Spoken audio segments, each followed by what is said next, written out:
Good evening, y'all. Welcome to the Spiritual Speakeasy, where the bar is always open and the spirits are always served. Tonight's special guest is Franki from Haunted Souls.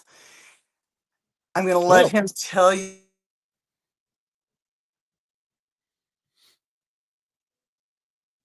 Oops, people are piling in here.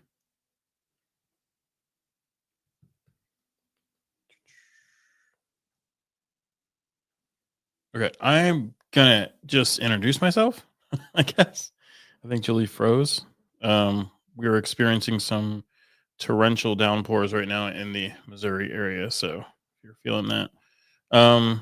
Many of you guys know me. I'm one of the owners of Haunted Souls Paranormal. I have 25 years of paranormal investigation background, and I was just gonna do a bio.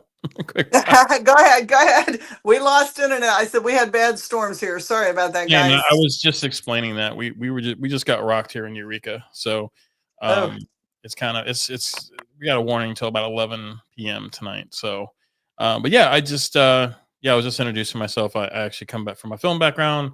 For the last 10 years, I've been in Missouri. Actually 13 years, but started a film with Jeremy King, who's another partner with Haunted Souls and Shift, and we've been working on the Lemp documentary, and it has been a very interesting road of pissing people off, and there's a lot of haunted tales about Lemp Mansion. it's a loaded it's a loaded question. It always is when somebody asks us about Lemp, because Mhm. I would say about 90% of the time we don't agree with anyone doing lectures on them or dinner parties or dinner theater about the Lemps. Mhm. There's a lot of triggers, a lot of There triggers is. for a lot of people because I think it's, a Missouri loved staple haunt Yeah. that has grown. It's kind of like the fishing story of, you caught a 6-inch bass that becomes a 24-inch catfish by the time, it's kind of been built out of proportion and although it's got a long history, it's got a great history. It does. And I think that's what our focus is on our film. I don't Mhm. necessarily. I've probably been to Lemp more than people that have lived in Missouri their whole lives. And I have never had a ghostly experience inside Lemp Mansion, and I've spent probably the most time there as a filmmaker and as a paranormal investigator. Now, Jeremy had um, before he even was on teams, or I think he was maybe early 20s, and he had an experience there with their tour, which was pretty incredible, that story. But as far as that's concerned, I really never have had any experiences in Lemp. I don't think that whatever is there haunting is the Lemp family. I will say that. Um, and I think there's a lot of misconceptions. I think Stephen Walker, who wrote the book um, Lemp Family: A Haunted History, um, I think that's probably a very good a generalized text to read about the Lemp family. I think it's basically there's really no falsities in his book. There's really no embellishments in his book. Stephen Walker is probably he's very respected as far as like he's written another book that we actually sell called Ghost Among Us, which is an incredible book that tells the stories of ghosts in St. Louis and in and around the country. It's his only two books that he has, and I think that he dedicated most of his life to this day. He is still very much a part of that Lemp family, and it's really the only people that we basically tip our hat to. I think Stephen understands the family more than anyone. As far as the wholesomeness of it, he recently just did with a guy by the name of Billy Callahan, did a one man performance where he played Billy Lemp, and it was phenomenal. And it was called A Night with Billy, and literally with choking back tears as Stephen Walker and the actor Callahan, who we have political differences, but as a talent, he's incredible. Um, and here's a person that lives in Hannibal, Missouri, that is an incredible and aspiring actor, and he did a really good job of basically laying out Billy's life. And I guess for a lot of people that don't necessarily know about the Lemp family, that's kind of like our Winchesters. That's kind of like the family. It boasts at one point it was in the top 10 most haunted places in America. I think it's Yes, it now was. I think now it's in the top 25. So it's still, like I said, I don't know that it's haunted. I wouldn't say that it's not haunted. It does have a lot of interesting history. But no Mhm. one talks about the dark parts of that history. But the dark parts of that history kind of came after the Lemp family. Although there was 3 immediate suicides in the residence, I don't necessarily believe that suicides cause hauntings. It's hard. I mean, I've I been would agree with you there. right. I mean, I think that like a lot of people don't understand the turn of the century in suicides. In 1920, for instance, some of the startling statistics about St. Louis and this family in particular. In 1920, St. Louis was known as the fourth city. It was the fourth largest city in America. It was one of the fastest growing cities in America after the World's Fair. Everybody wanted to live in St. Louis. We had industry from people that made brooms, from people that brewed beer. Um, Bearings for railroads were all constructed here in St. Louis. So all the brass bearings for railroads were all created, melted, smelted, and made right here um, in St. Louis. So it had a lot of big industry here at one point. And Mhm. hopefully with all these talks, maybe we'll get some manufacturing jobs back to St. Louis. But we also Right? had, That'd be nice. yeah, we had major car companies that were building cars off the line at the turn of the century, from Chevy to Ford to Chrysler. We were very much in the heart of military operations as well, um, creating bombs, housing bombs. St. Louis is known for all this industry. And that industry led a lot of the gateway families to become, very, very wealthy. We had our own sets of Rockefellers. We had our own Astor family here. So it was a gilded age, to put it from a Missourian himself, Samuel Clemens.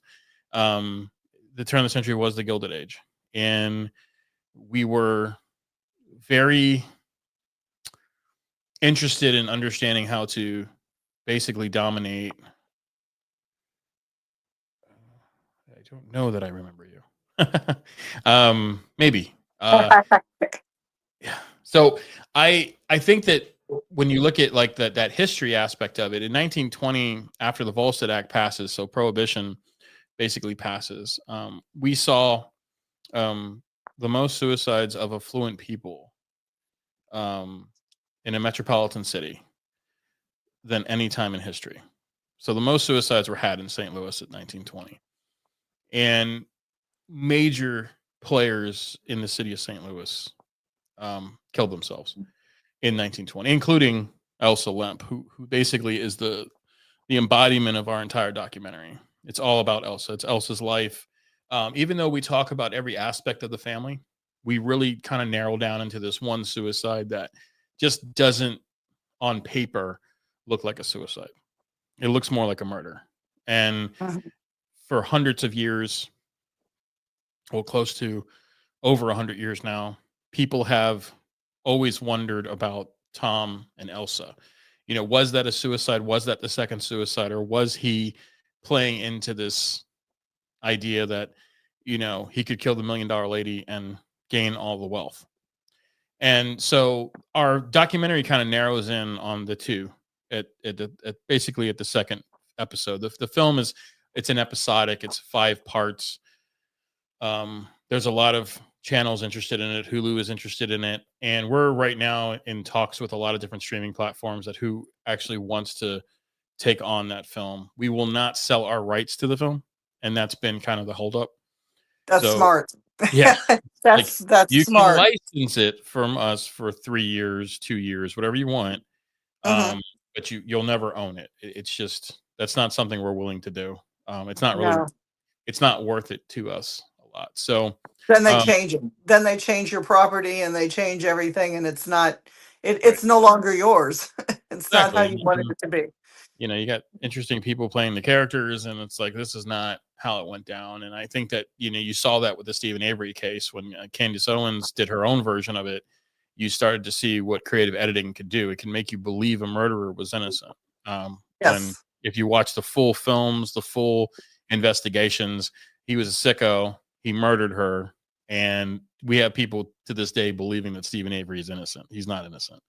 And so with that came the piano is located second. It's on the second floor. See.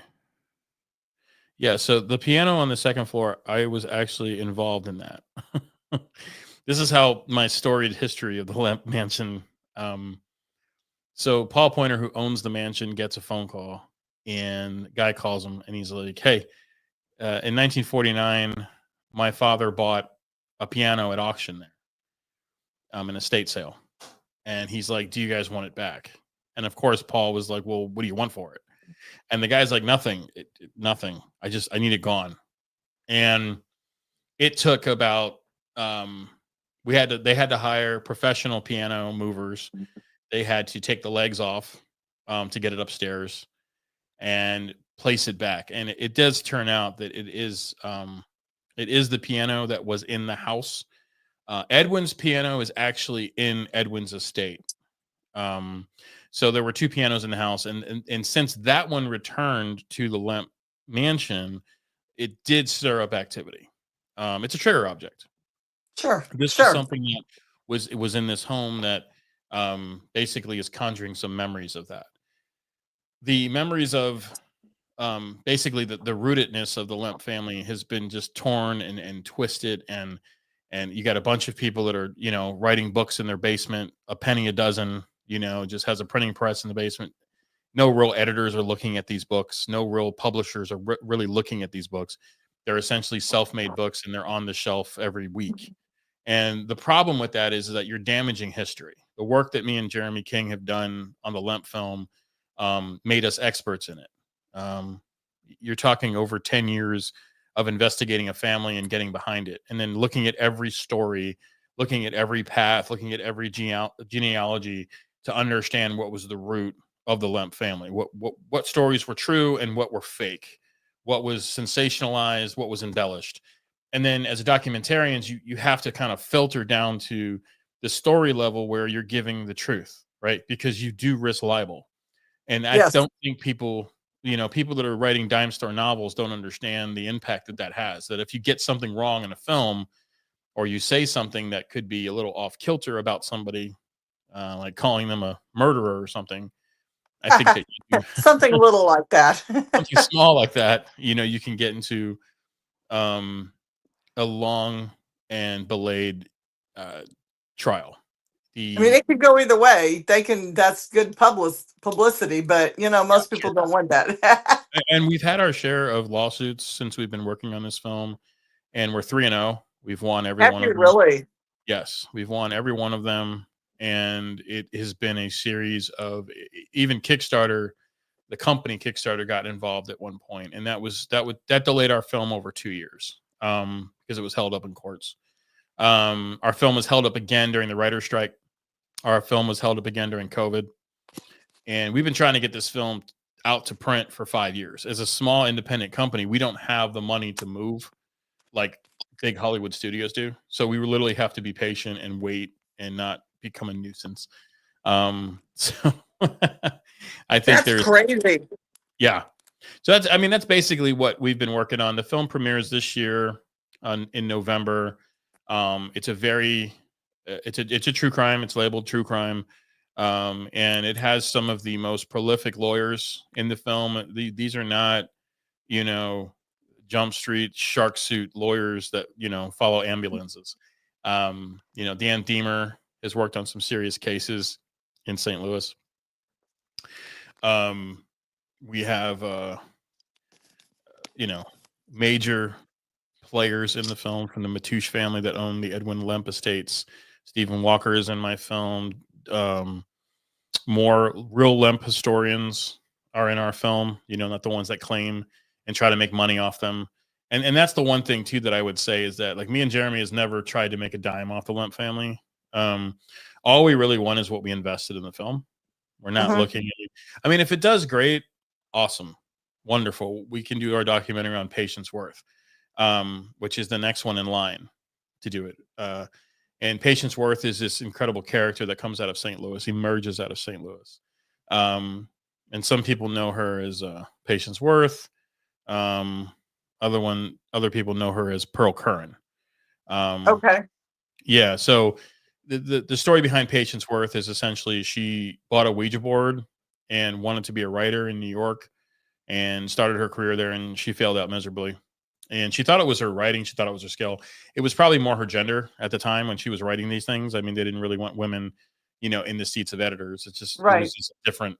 It was a different dichotomy back then. It was, keep history relevant to the times. I'm very glad that we've since evolved from that state. But for Pearl, or for Patience, it was Pearl, but she picks up basically a Ouija board and starts asking the Ouija board, hey, like, I'm looking to write a book, and the spirit comes through the board and says, I'll help you write. And I know that sounds crazy, but she went on to write 5 best-selling novels with this Ouija board spirit. She's all over the newspapers. She throws a Ouija board overboard at one point on a ship. It's just, the story gets crazy, and we've Very been trying. muse-like, though. Very muse-like. Yes, yeah, and I it mean, was you hear these writers, these and painters that have that muse that comes through that's in the supernatural world sure. communicating. Yeah, it's crazy, and it's interesting to be a paranormal investigator and then not really do anything on the paranormal when you're doing a film about one of the most paranormal families in St. Louis. But we do have a whole episode dedicated to the paranormal, because I felt that if you know the Lemp family, then you know more of the ghost stories than you do know of the family. And Hmm. the truth is that the family deserves a lot more credibility than just being suicides. It did a lot for St. Louis, and I don't think really people understand how much they actually did. And so the film really kind of pivots from ghost and overnight investigations to, hey man, let's take a step back, and be Hmm. like, this was a family that was self-made. This was a family that came from the German Revolution, where the Germans lost. This was a family that brewed beer at a grocery store and grew it to the 8th largest brewery in the world. This Yes. was a family that took in refugees and immigrants from Germany and got them citizenship and helped them brew and make beer and make lives for themselves. Until his dying day, William Lemp worked with and on the lines as the layman. He was never above anyone. His funeral yielded more people than the mayor of St. Louis because of how much he was loved in the city. He was one of the most incredible business minds ever. And the way he treated his staff wasn't like numbers, but it was like family. And I think that's huge. Katie wants to know, do any of the individuals that work in the mansion related to the family who built the home and business? Do any of the individual? Okay. So as of right now, no. The Pointer family bought the home in 1975 and basically furnished it into a restaurant. It later became a bed and breakfast, which is one of the coolest places to actually stay, because it's one of these places where, first of all, the Pointer family is very connected in St. Louis. They're a very big family in St. Louis. They've done a lot for that area of Cherokee. Paul is an incredible person. Patty's an incredible person. Matt Bell, the general manager, is an incredible guy. And I've worked with these guys for over 10 years, and I can honestly say that um, they're not related blood wise, but they have done such a good job of keeping their history alive and keeping that mansion alive and not raised. Mhm. Where we see stuff like Bishel Mansion, we see stuff like, the McPike Mansion, where, I mean, and all credit to the McPike owners. They've done a wonderful job up till this point at getting that McPike back online. But it's such a big house, and it's a lot of money, and it's hard to bring these houses back. So what the Pointers were able to Yes. do was incredible. Now, do Lemps still live in St. Louis? Yes, there are a lot of Lemps that live in St. Louis. They choose to not go by Lemp. They choose to not use that last name, and they really are not active in the paranormal community or the historical community. They tend to stay to themselves. There's a lot of Lemps in Milwaukee, in New York. They just don't go by that name, and it's because of that history that echoed. And they weren't the only family that was going through this, which was crazy, that it kind of the stigma kind of stayed with them. And so we can just go through for some audience members that will listen to this in the future or now. The first death in the house actually is the grandparents. Um, Thank you. Well, thank you for listening. I appreciate that. Uh, as Julie knows, I mean, all of our overnight investigations, I mean, 50% of everything we take goes to the destination. Yes. It goes to preserve history. We make we make a little bit of profit so we can buy next year's rounds, but it's not by any means my full-time job. But I think that preserving history, the best way to do it is paranormal research, right? Let's find out if it's haunted. Let's get people here to investigate. Let's have a good time together. And you're giving back to history, right? Without having to be on a 4-hour boring tour with a walkie-talkie or something in your ear listening to history. You can actually be living it and communicating with these people that might have lived there. So I think that's why I kind of love the paranormal. And They're that's the very best positive. part. Yes. I mean, to me, that's it's great to catch something, it's great to have a response, but I know for myself, who worked all the time until I retired, I worked all the time. I never got a chance to visit these places. Yeah. So now I'm getting to go to historical places that are being, rebuilt and being loved, and I get to hear the history, and I missed out on all of that in my younger days. Yeah. So And for me, it's a chance, and for other people too. Even if you're not into the ghost aspect or the paranormal aspect, you can walk around and appreciate the beauty and what people are trying to do to bring these places back. oh yeah, I mean 100%. And anytime you look at, and I'll show you some stuff from. We'll kind of go through some of this to really give you guys more of a deep history. And because Dan texted me, he's like, "Are we supposed to be on a podcast?" I'm like, "No, we're not. We're not doing that type of podcast." He's in Vegas, so it's like I'm like, "Dude, don't worry about it, man. I got you." Oh, have fun in Vegas, yeah. So let me present. I'll share my screen. Yeah, St. Louis does have a very vast history. Yeah. So this is. Go ahead. Yeah, and I hope you can see this. But 1904 is kind of where my film, this is the dawn of an incredible age. The Lemp Brewery, at this point, William Lemp is born in 1836. His father is in St. Louis in 1839. So by 1839, he's already brewing the first German lager beer. And that's really where the history kind of meets today's sensation. German lager beer was created in St. Louis. It was created by the Lemp family, not Anheuser-Busch, not Pabst. It was this family created the German lager beer in America. And they were one of the most successful people at it. William Lemp and Frederick Pabst were best friends since childhood, and they both were beer brewers. Originally, Captain Frederick Pabst was not a beer brewer. He was the captain of a steamship. But William and Frederick really became very, very, very close. So much so that he named his most prized son after Frederick Lemp. The history is interesting in this light that when we look at how the Lemps kind of came to be, 1904 being the first suicide of the family. Prior to this, William was at the top of his game. In 1899, 1898, the Lemp Brewing family was the premier brew in St. Louis. And this would basically inspire other people. William wasn't one of these people that tried to shut down other breweries. And to put it in perspective, Adolphus Busch was 1 year old when Adam Lemp was brewing beer. So that's how much of an edge Budweiser was behind on the story of Lemp Brewery.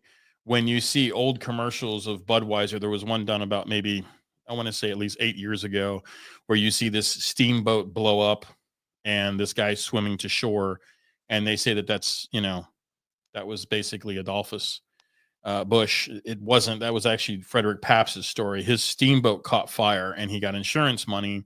And then Frederick Pabst approached his father-in-law, who was Jacob Best, so Best Brewing, and said, "I want to learn how to brew beer. I want to be a beer brewer. I'm done with steamships." And Jacob turned to him and says, "You don't need to give me money. I will teach you this. You're my son-in-law." And Frederick said, "No, I'm going to buy this brewery from you. You're going to teach me how to brew beer. And here is my money." And Jacob thought that was really cool and honorable. And so Jacob, in older age, gives Frederick Pabst basically the license and the rights to brew his beer. Now, Frederick does make the changes. If you are a Pabst Blue Ribbon drinker, the next time you pick up that beer or bottle, I want you to look for something on it. It's an oak leaf with the letter B in it. That oak leaf with the letter B in it is basically homage to the person that taught Frederick Pabst how to brew, and that was Jacob Best. So that's why the B stands for best, and it's on every bottle of Pabst Blue Ribbon. There is a Wow. Yeah, so there's these beautiful things that happen. Also, Pabst Brewery was able to survive Prohibition by selling their yeast, and on the cans of their yeast, Pabst got really smart and cheeky with it and said, "Listen, alcohol is against the law. Do not, whatever you do not use this yeast to brew beer. And we're going to show you, and we're going to show you how not to use this product." And That's and on smart. and on the tin, it showed people how to brew beer. It gave them the full recipe. And at the end of it, it said, "Do not attempt to do this. This is against the law." But it gave people home recipes for brewing beer. And there was some brilliant things that came out of that. Of course, Lemp does not make asunder. It does not make it through Prohibition. But that's kind of that really cheeky history that William Lemp and Frederick Pabst had together. So William Lemp comes over when he's 12 years old. He's actually living in Germany with his mom. He is then sent for by his father. And by the time he gets to St. Louis, um, Adam Lemp, his father, is brewing beer, and they're starting to become a force. So much so that they deprecate the grocery store business and they just go into full-time brewing. William's eyes light up. William is the second gen, and the second gen always takes the brand to the next level. And that's exactly what he's going to do. He's going to make this household local beer into the 8th largest brewery in the world in just under 20 years. And he manages to do that with skill, with brilliance. But before all of this, he has a patriotic heart for America, and he decides to enroll, and he becomes 3rd Infantry for the Civil War. And this is once again something that's not talked about. But William Lemp No. is a veteran, and we have his Custer roll. We know that he was armorer and 3rd Infantry with Missouri, and it is a brilliant and beautiful study of this man's life. And nobody talks about the fact that he was a Civil War veteran. No. So he had army buddies. And if you have a brewing company and you have army buddies, that's a great way to package it, because everybody knew William to be a patriot.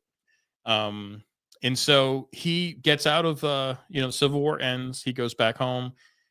He basically gets his degree from St. Louis University, where his son Billy would go. Billy would get his master's degree from, I believe, Washington University, but they're both SLU boys. They're both Billikens, which is really cool. Now, Frederick Lemp becomes a mechanical engineer from Washington University. And the reason why we focus on Frederick here is because although Billy was the firstborn son, Frederick is the eye of William's. Is just the eye of William. He is the apple of his eye. He is his favorite son. And it is said that within the family, everybody knew that Frederick was the favorite, but it wasn't in a bad way. There was no ill intent. There was no animosity toward the family. There's a horrible story that goes on. There's a beautiful newspaper article that talks about the family dynamic. At this point, Billy is running the brewery, and Frederick is constantly dealing with illnesses. He was just one of those sickly kids that always got sick, and it turned out that he had congestive heart failure. And the doctor sends him to California. And, Frederick was really supposed to allegedly take over this thing, and he was very crafty. He was a photographer. He loved beer equipment. He designed beer equipment that we still use today. And it's unfortunate, but at 28 years old, upon his parents visiting him in Pasadena, California, and Frederick was there, and he met with his mom and his dad, and he's like, "I really want to do something here." And he wanted to do more of like a shock top type of beer with the citrus, and he wanted to do like a Bavarian type beer out in California. Now, Lemp had a lot of interest in California at that point, but upon them leaving the train the next day, Frederick feels really good, goes out, takes some pictures, and then the following morning, he's in court trying to file all the paperwork that his dad had given him to start that brewing business, and he basically drops dead of a heart attack. Oh my So gosh. Yeah, and that was 1901. We lose Frederick. And when Frederick dies, that's pretty much the end. This is the downward spiral. Up until this point, Lemp never had a bad day. They were always on top of their game. They were the number one brewer. They Budweiser never outsold Lemp at any time, any previous year. Falstaff always outsold Budweiser when it was alive, when it was well, when the Crazy Dicks have it. Budweiser never beat Lemp. It never would. It would beat it during the Volstead Act. And unfortunately, Frederick dies. William is very heartfelt from that. And he really he battles on. He gets through it and he tries to become that person. But losing a child is so hard to basically succumb. And eventually most parents succumb to it, or they find a very strong root in faith in God. The Lemp family wasn't the most religious family. Some claim that they were godless. But you have to also understand at the time, most churches didn't like brewers being in their church. Sure, Drinking sure. alcohol was, kind of shunned upon. So they really didn't have that chance, that leg for religion. So with the death of Frederick, he basically loses a lot. In 1904, Frederick would lose his best friend, Frederick Pabst. And losing the two Freds were kind of enough for him. And William Lemp decides to take his life on February 13th, 1904. He goes up to his upstairs bedroom and he puts a revolver to his head and he pulls the trigger. And the crazy thing about all the Lemps, every one of them, every one of the suicides, there was always somebody in the house. And I always That's find weird. that, yes, I find that very strange. But every one of the suicides, there's people actually in the mansion, they're in the house. Everybody was pretty much downstairs when William decides to kill himself, and that was a quake that shook. They never really recovered. I mean, we went over 16 years trying to build the brewery back up, and Billy Lemp was responsible for Falstaff, the number one selling beer of all the Lemp beers. There was 8 in total, from Tip Top to Happy to to Falstaff, and Billy tries to do the best he can. Unfortunately, the Volstead Act kind of cripples him because he was doing okay. They were holding their own. Their brewery was worth about $12 million in 1919. Wow. Yeah, so that's a lot of money for back then. It is a huge amount. Yeah, and so the second suicide is actually not at the Lemp Mansion. This is a common misconception. It's actually at Hortense Place in Central West End of St. Louis, and that's going to be Elsa's Lemp suicide. This one, this is kind of a grim suicide. There's a lot going on with the story. Our entire documentary is basically focused on this suicide. So after Elsa's suicide in 1920, the next one would be 1922, and that would be William Lemp, Billy. And this kind of gives you this basically this premeditated, there's the Lemp family for you. Here's another suicide. We now have 3 in a span of 20 years. And when you look at between Elsa's and Billy, it's 2 years apart. Prior to that, it's 16 years from the time that Elsa kills herself to when her father killed herself. And then it wouldn't be until 1949 that Charles decides to kill himself. So you have 3 immediate suicides in the house of Lemp. So Charles takes his life by putting a gun to his head. Billy took a gun to his heart, and so did Elsa. So 2 guns to the heart, 2 guns to the head. It was all suicide with revolvers. And in 1949, this becomes this interesting dilemma because the only one left is Edwin at this point. There's other family members, but pretty much at this point, Edwin is kind of left alone. Edwin and the cousins. So Edwin and his nieces and nephews is what's left. And Edwin is basically the baby of the family, the baby boy of the family. He's born in 1880, and Elsa's born in 1883. So when Edwin is born in 1880, he would come into this world on horse and buggy, and he would leave this world in 1970. So he lives 90 years. So he lives, as he's born into horse and buggy, and he dies with man standing on the moon. it's an incredible life, but I do believe, and even my documentary points this out a lot, is that Edwin Lemp was the one that saw it all. He saw the glory, he saw the fall, and then he would see the death of every one of his siblings and family members. And that would be so hard. I mean, Yeah. how traumatic. Yeah, I mean, and That's his just life, crazy. it is. And so that's kind of like a little bit of a synopsis of the suicides that occurred in this family. Um the idea that these people haunt the residents because of so much grief in life, right? There's a lot to unpack there. And there's a lot to I don't think that the Lemp family as we know them haunt the mansion. I'm not a believer in that. I believe that when you are there in those days, in those histories where that family was, because there was so much more joy that came out of the Lemp mansion than pain, if that makes sense. Hmm. The Yeah, Christmas yeah. parties, the orphanages, and this family was so charitable.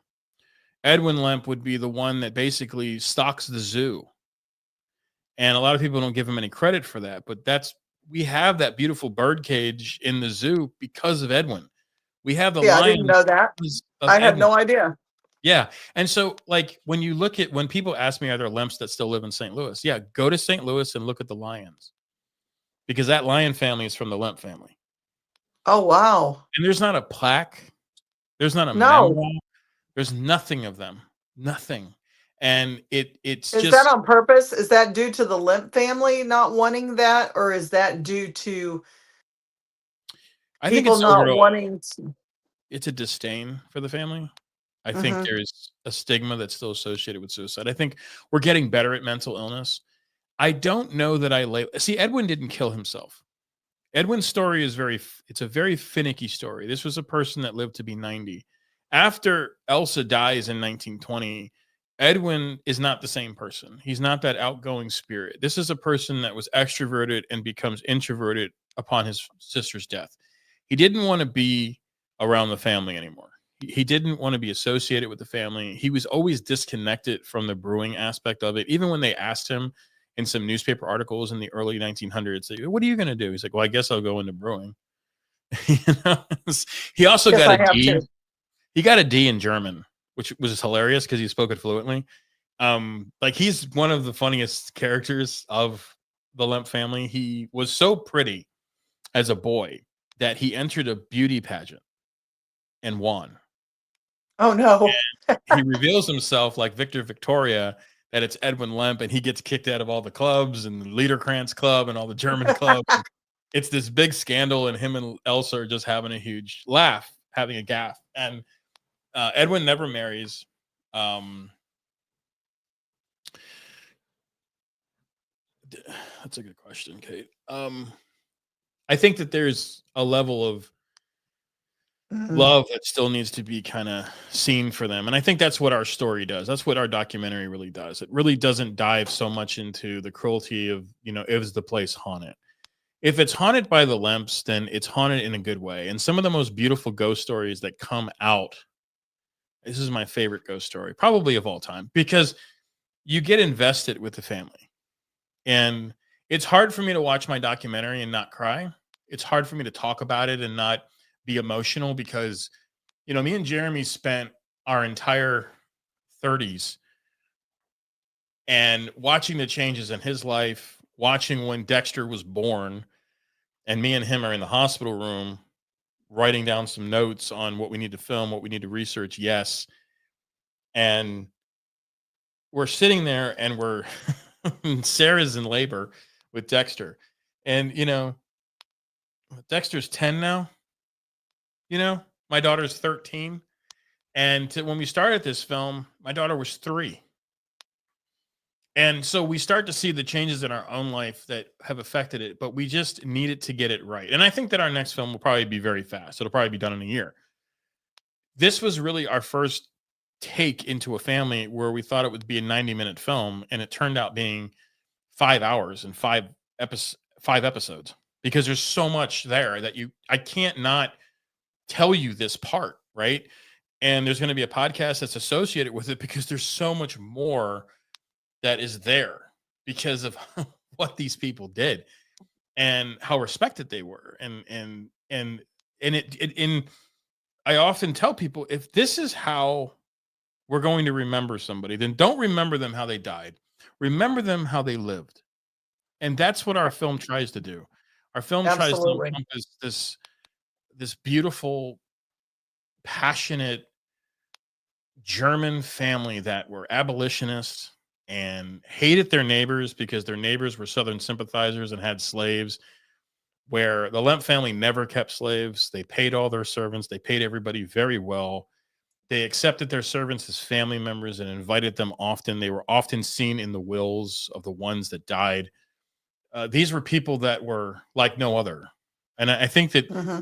to this day, we're starting to see the real Germany. We're starting to see the real German people. They were for so long caught up in all these terrible things with World War II. And, even the city of St. Louis, a lot of people don't know, but in the city of St. Louis, the streets were all named German names. St. Louis Avenue used to be Berlin. Munich was down this one. There was Hyperspar, and we had München, and all these major streets and roads inside St. Louis were all named after German streets and towns and cities. Yeah, I didn't know that either. Yeah, and so Very after World War interesting. II, they changed everything because of Nazism. And that's why when that word is thrown around in politics, it's like, I don't really think you guys know what a Nazi is. As much as we use that word, it's really sad that a lot of people don't have that knowledge of, like, you don't really know what you're calling somebody. You're calling an end to culture. You're calling an end to races of people. And that's a horrible thing to call someone. Right. And I think today we're deactivated by it. It's a lot like these haunted places. It's just like they're oversaturated. The ghosts are tired of talking to people. Like, clearly, you've never solved my case. Clearly, you never figured it out. I have nothing more to say. And, Sure. so that's basically kind of the nutshell of the Lemp film. And I think when you guys see this film, it'll be whenever it's available for streaming, I'm sure we'll do a bunch of posts and PR and shit. But I think that it's just I want people to be proud of the family. I don't care about me. I don't care about awards. I don't care about film festivals anymore. I don't care about that shit. That's not why we did the film. We did the film to make people realize that I want people to remember how they lived, not how they died, and what they did for this city. And I think we highlight that. I think that it's like, man, we need another Elsa Lemp. We need another Edwin. How did making that film affect you and your life with a small child and your own family dynamics? Because I'm sure, with Dexter being born while you're making this film and you having a 3-year-old on up Yeah. while you're making this film, is there anything that you took from learning about the Lemps and their family? Did you take any of that and internalize that and make it your own, like your own value system and your own thoughts? I would honestly say I'm a little bit more religious than Jeremy is, but I would say that both our kids are very involved with their churches. And that is not something that me and Jeremy pushed on them. It is not something that I was always of the matter of heart as a Catholic, that you find your way. You find your way with spirituality. And no matter how you get to it, as much as we can sit here and condemn other religions, as long as you are doing it in a positive light and you're spreading joy in a positive way, it cannot be evil. It just can't. It's just you're showing love in your actions. And I think White Witch, Wiccan, or Presbyterian, Lutheran, or simply agnostic but spiritual. I Right. think that there's so much more positivity that can be gained instead of kind of, I'm a huge advocate of the Crusades. I read about the Crusades a lot. I want to know more. I'm one of these junkies that gets into it, and it's like, man, like I live in St. Louis. Who the hell was he? And that's where it starts, right? Like you're starting to work on a documentary before you do it. I think the biggest takeaway though for us raising children during this film was to be charitable. I think that Yeah. all of them were very charitable. I love that my daughter told me that she was actually scared to tell me, and her mom, who I have a great relationship with, because we learned to co-parent. And I have a beautiful wife that loves my daughter, and I couldn't have asked for anything more. And me and Sienna actually proposed to Bailey. It wasn't some, and it was something that, like, because you're going to be part of this life now. You marry both of us, and I think that is something that you get, that strong roots, and to make my family as positive, to be close to my family, my immediate family. I'm close to a couple of them. I can't. The other part of that family is very painful for me. It's hard for me to be around them. I'm very angry. I get into really weird moods because I'm very triggered by them. But I do love them. I just think distance is better for that relationship. But for my own kids and working on this family, it was more about like the love that they had for one another. And you could see that it was generational love. You saw that Billy was closer to Annie. You saw that Mhm. Lewis and Frederick were closer than Billy and Charles. You saw that when you come from these big families, it's always the duos. And you always saw that Hilda and Elsa and Edwin were always together. The youngest were always together. They lose their parents when they're still in their 20s, early 20s.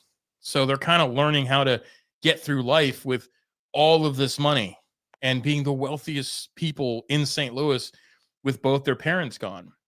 And William having died. a tremendous amount of influence. I mean, in Correct. the And whole business responsibility. and industry. Yes. Yeah. Yeah. And I think that her mom dies 2 years after William. She dies in 1906 from stomach cancer. So she's another death in that house, because at that point they did the wakes there. And I think that, like, you have this incredible idyllic sense of self when you are looking at this, weeping 22-year-old, with that always had problems with her mom. I mean, her and mom were always at odds. That was a thing about Elsa and her mom. Elsa's a Mhm. nonconformist. She wasn't this person that wanted to be like all the girls in society. She wasn't. She just didn't. She wanted race cars and fast horses. That's what she did. And that's that beauty part about making people fall in love with Elsa.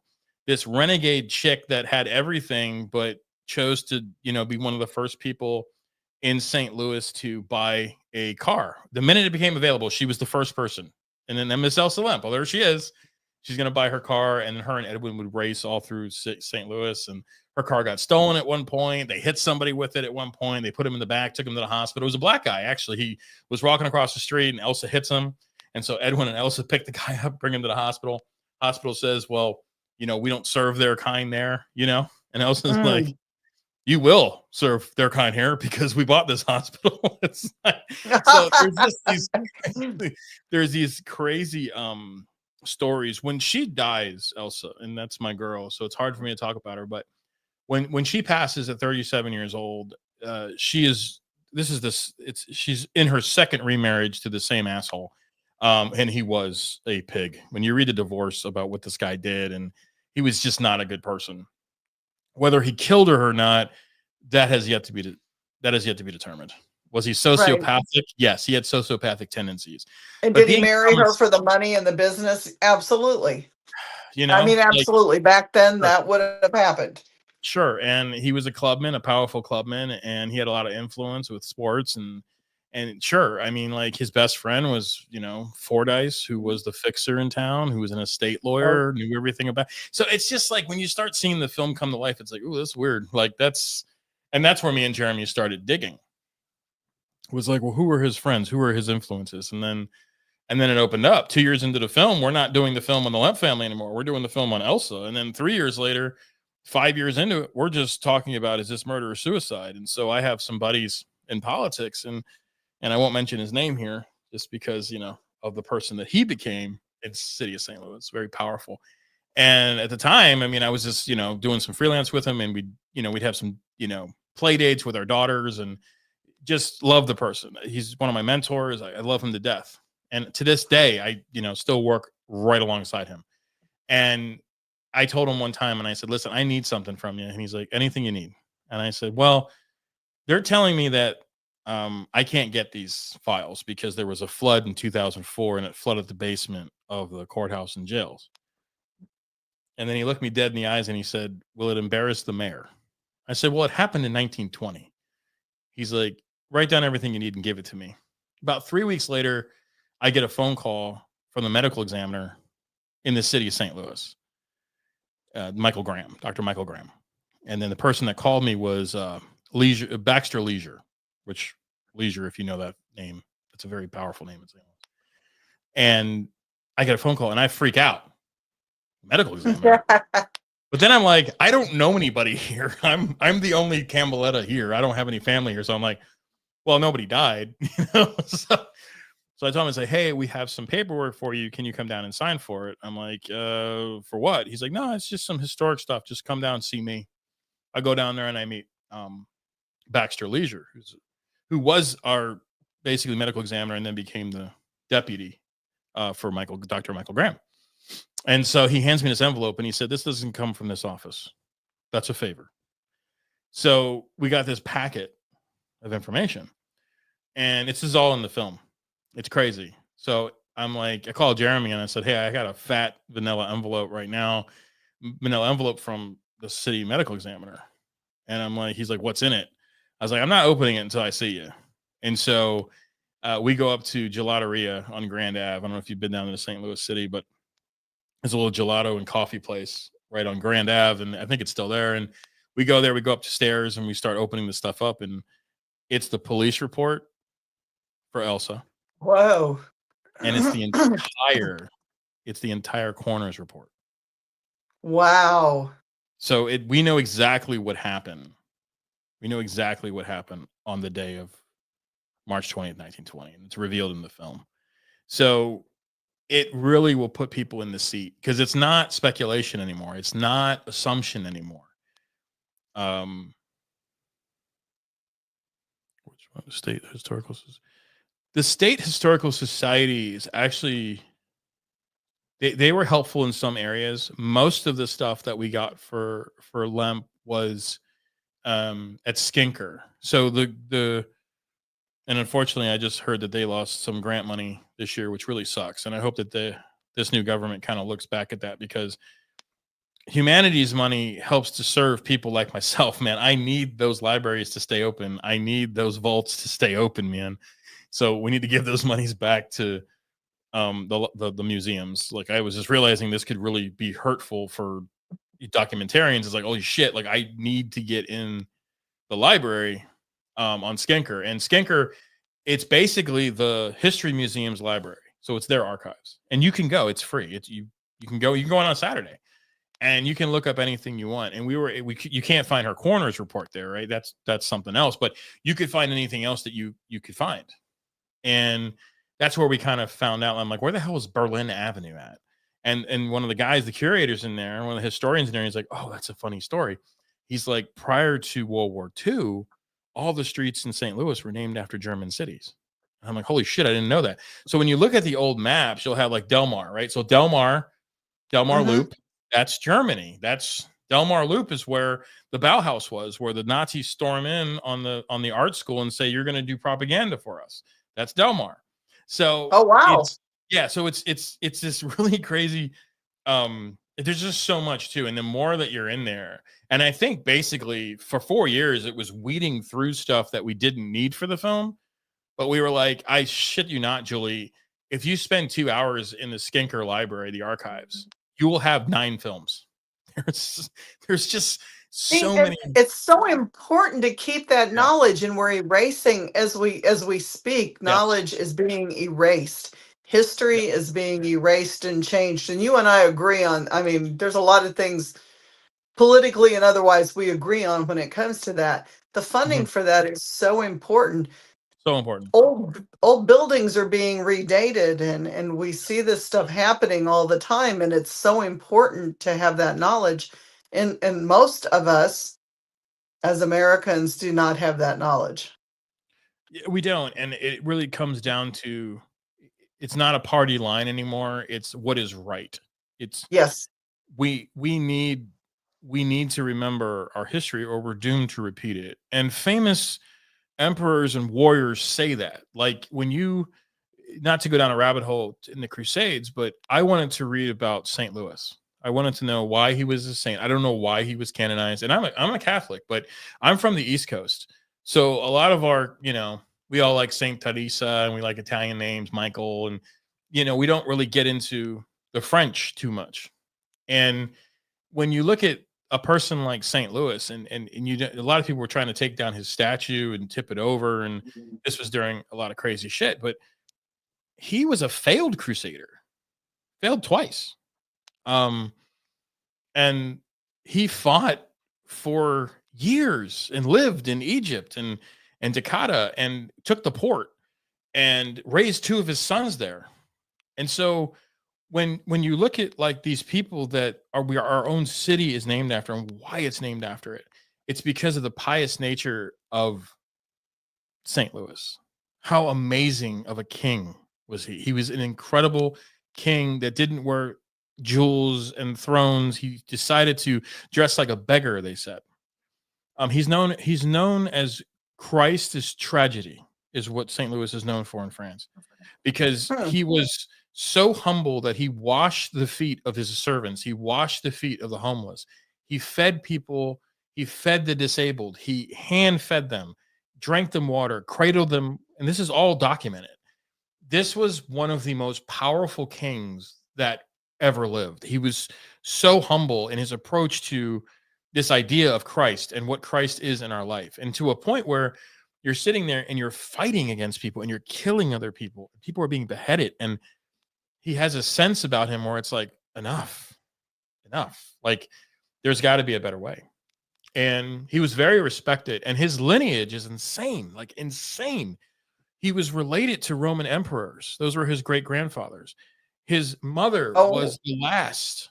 She was the last of the Roman Empire, the last seeds of the Roman Empire.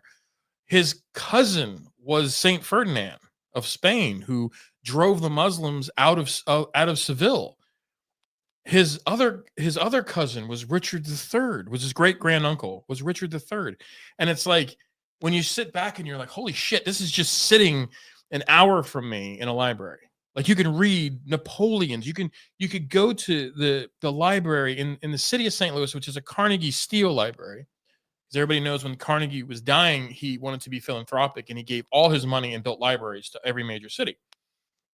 You can go to the Carnegie Library in St. Louis and you can pull and look at Napoleon's maps of Egypt. He drew himself. You could, all of this stuff is at your fingertips. It's right there. And it's like, when we were just doing a documentary about a Lemp family, and me and Jeremy would come across all of this stuff. And it's like, I cannot believe we house this many archives.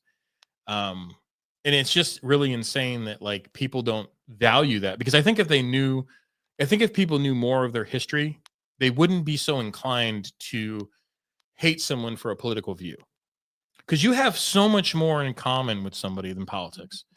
Sure, we do. And I think that this persona politics game that we're playing right now is very dangerous, where we cut people off because they voted a certain way is ridiculous to me. We can have a professional debate about it and walk away friends. That was my generation. My best friend in this world is alt left. You can't get more left. I told her she's so left, she's into the right space, because she's coming so left that she's coming. She circled around. Yeah, she circled around, and we love each other. We've loved each other for 21 years. She's one of my soulmates, and me and Jess have gotten along forever, and we always fight about politics. But at the end of the day, we know where we're grounded, and I think that there's a lot. Yes. There's a lot of that coming with understanding your history. I'm seeing so much lately about this movie, The Sinners, which I heard is a pretty decent film with Michael B. Jordan, and it's about vampires and black people and oppression and white supremacy. But the message is getting lost on people. People are walking away saying that Christianity is white supremacy. And it's like, what? Like, Christianity's founding roots is not in Europe. It's like there were no black Jews. Like, it's just like it's this level of like ignorance that is at an all-time high. That's what I was going to say. Yeah. It's ignorance, and it's Yeah. And, believing the media. yeah, exactly. And anything like do your own research, right? That's what we kept saying during COVID. What did that lead to? That led to everybody going, yeah, this shit was created in a lab, bro, because like, and we were right. We were right Yeah. because we did our own research. We were like, no way is this created by nature. Why is O negative not getting infected? Like that doesn't make any sense. Like, so it's the do your own research thing is just hilarious to me because when people actually did it, they started seeing through the bullshit. Yep.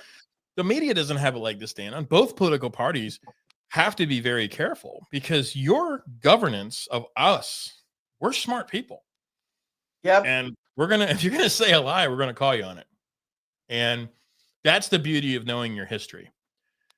And I think that's the message. It's the same when we go ghost hunting, like me, you, and Bella, and Brandy, and Chris. Who are on tonight? Hi, guys.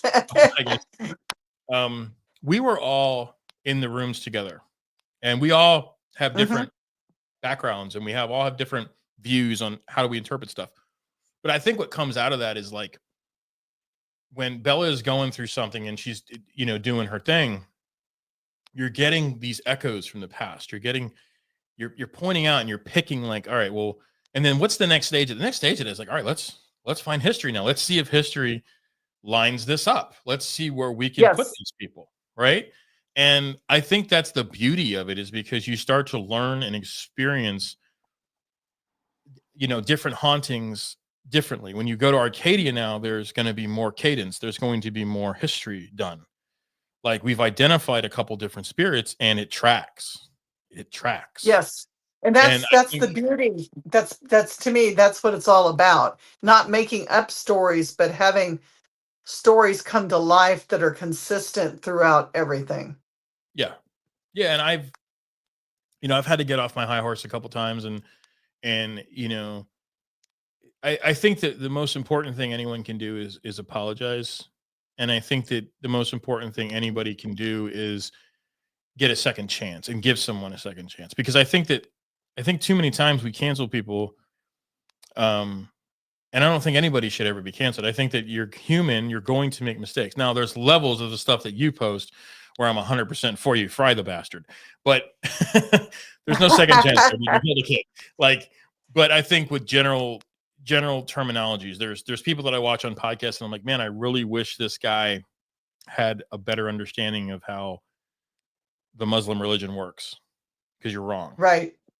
And it's easy to call it wrong because there is certain doctrine that exists today that supports arguments that weren't his.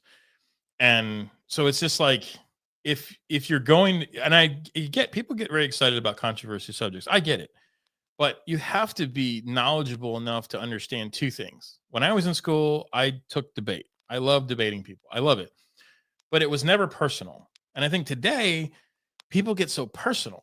Like, it's not that what I'm saying, because anytime you call somebody wrong, it's like a personal thing. It's like, oh, that's just because you don't believe that way. No, it's when you say that somebody is wrong, it's a huge statement, right? Because you're saying that the body of work that you've just presented to me is wrong, which means all the time that you wasted was in error because you misinterpreted one sentence. And that often happens. It happens a lot. Like, what does he mean by that? That's why man made religion, God made faith. And I think that if you understand that, that's a lot of times you don't see eye to eye with certain religions is because I don't believe that. And I don't know that that's the same Christ that I'm reading, which is what Martin Luther created, right? He caused this. He caused it by taking it out of the church's hands and saying, you know what? Give it to the people in their languages and see what they think. Now, that was both good and bad because then we had people creating their own religions. So, but I think that, understanding that where that comes from is important. The word crucify, right? Well, we get a couple words from that one. Excruciating pain comes from crucifixion. The ontology of stuff is so important to understand where our words came from. Thank you, Greg. But and I'm wrong a lot too, and I think I get things wrong too, and that's why I think that really good people can look back at their work and be like, man, he's right. Let me look into that. And I think that's what we say a lot on my team too. Jeremiah Neer, I think you met last time you were there. He's a brilliant mind, incredible researcher. I wish I had the time he has to research. I'm so bogged with work, but I used to love doing that. I loved researching because it's not, you're researching not to prove your point and to sound like a badass. You're researching to teach. And I think that's where people get it wrong. And I'm starting a new show and it's called What's Haunting You. And it's not ready by any means, but we've already lined up Joshua Damon from Ghost Brothers. And the reason why I lined him up for my first interview is because I had never met him before. And I went to the Paracon in Missouri, which was very expensive, but very worth it. And I talked to him for a good half hour and we just vibed. Never met with him and we were just talking back and forth. We got on the subject of Bass Reeves and sheriffs and black sheriffs. And I'm like, we got to do this. We're going to do this. You're going to be my first guest on my podcast. We got to talk about the whitewashing of Bass Reeves. Now, when I was a kid, Bass Reeves was my favorite sheriff. I didn't know Bass Reeves was black. I just read about him and I loved him. But this new show that I'm doing is about what's haunting you in the aspect of what really haunts people. Is it an ex-lover? Is it the loss of a dog? What is the memories that we have that haunt us? Is it the person that we lost that we shouldn't have? Is it the mistakes we've made? Is it the regrets we have? We all have haunts in our life, but getting to the bottom of them and having courageous conversations, I think, is really important because myself included, I've made terrible mistakes on Instagram posts. My emotions get the best of me and I shouldn't have said that. And I try to take it down. And like at that point, the damage is done. And I'm trying to get to a place mentally and spiritually where I don't want to be seen as that anymore. I want to be seen as a teacher and not a person that talks at you. And so what I've been doing more these days is listening to other podcasts. I want to see where other people are with stuff. And I see people with a lot of followers that don't have the knowledge or the history to be talking about those subjects. And I'm like, man, this guy is wrong. Correct. At one point I was listening to this and I'll be honest with you, I was a little high on that one. Filters were down a little bit. Yeah, because my doctors wouldn't, prescribe me testosterone. I couldn't sleep. My testosterone was so depleted that I was wired and I couldn't sleep. So I started doing like weed before I went to bed and I'd sleep great. But that got expensive because your tolerance goes up pretty quick. But when I was doing all these things, I realized like I got to back off some of that stuff because I put in the thread. I'm like, I agree with 37% of what this guy is talking about right now. But you can see that inside of him, and he has a huge following for a local person. That's 40,000, 50,000 people following you. That's pretty huge. Big. That's big. But that's a lot of people you're misinforming. So that's true too. There comes a responsibility with social media. And I didn't want to be that person that could just call out somebody and be like, well, but like having a round table, right? Like, I think those were important.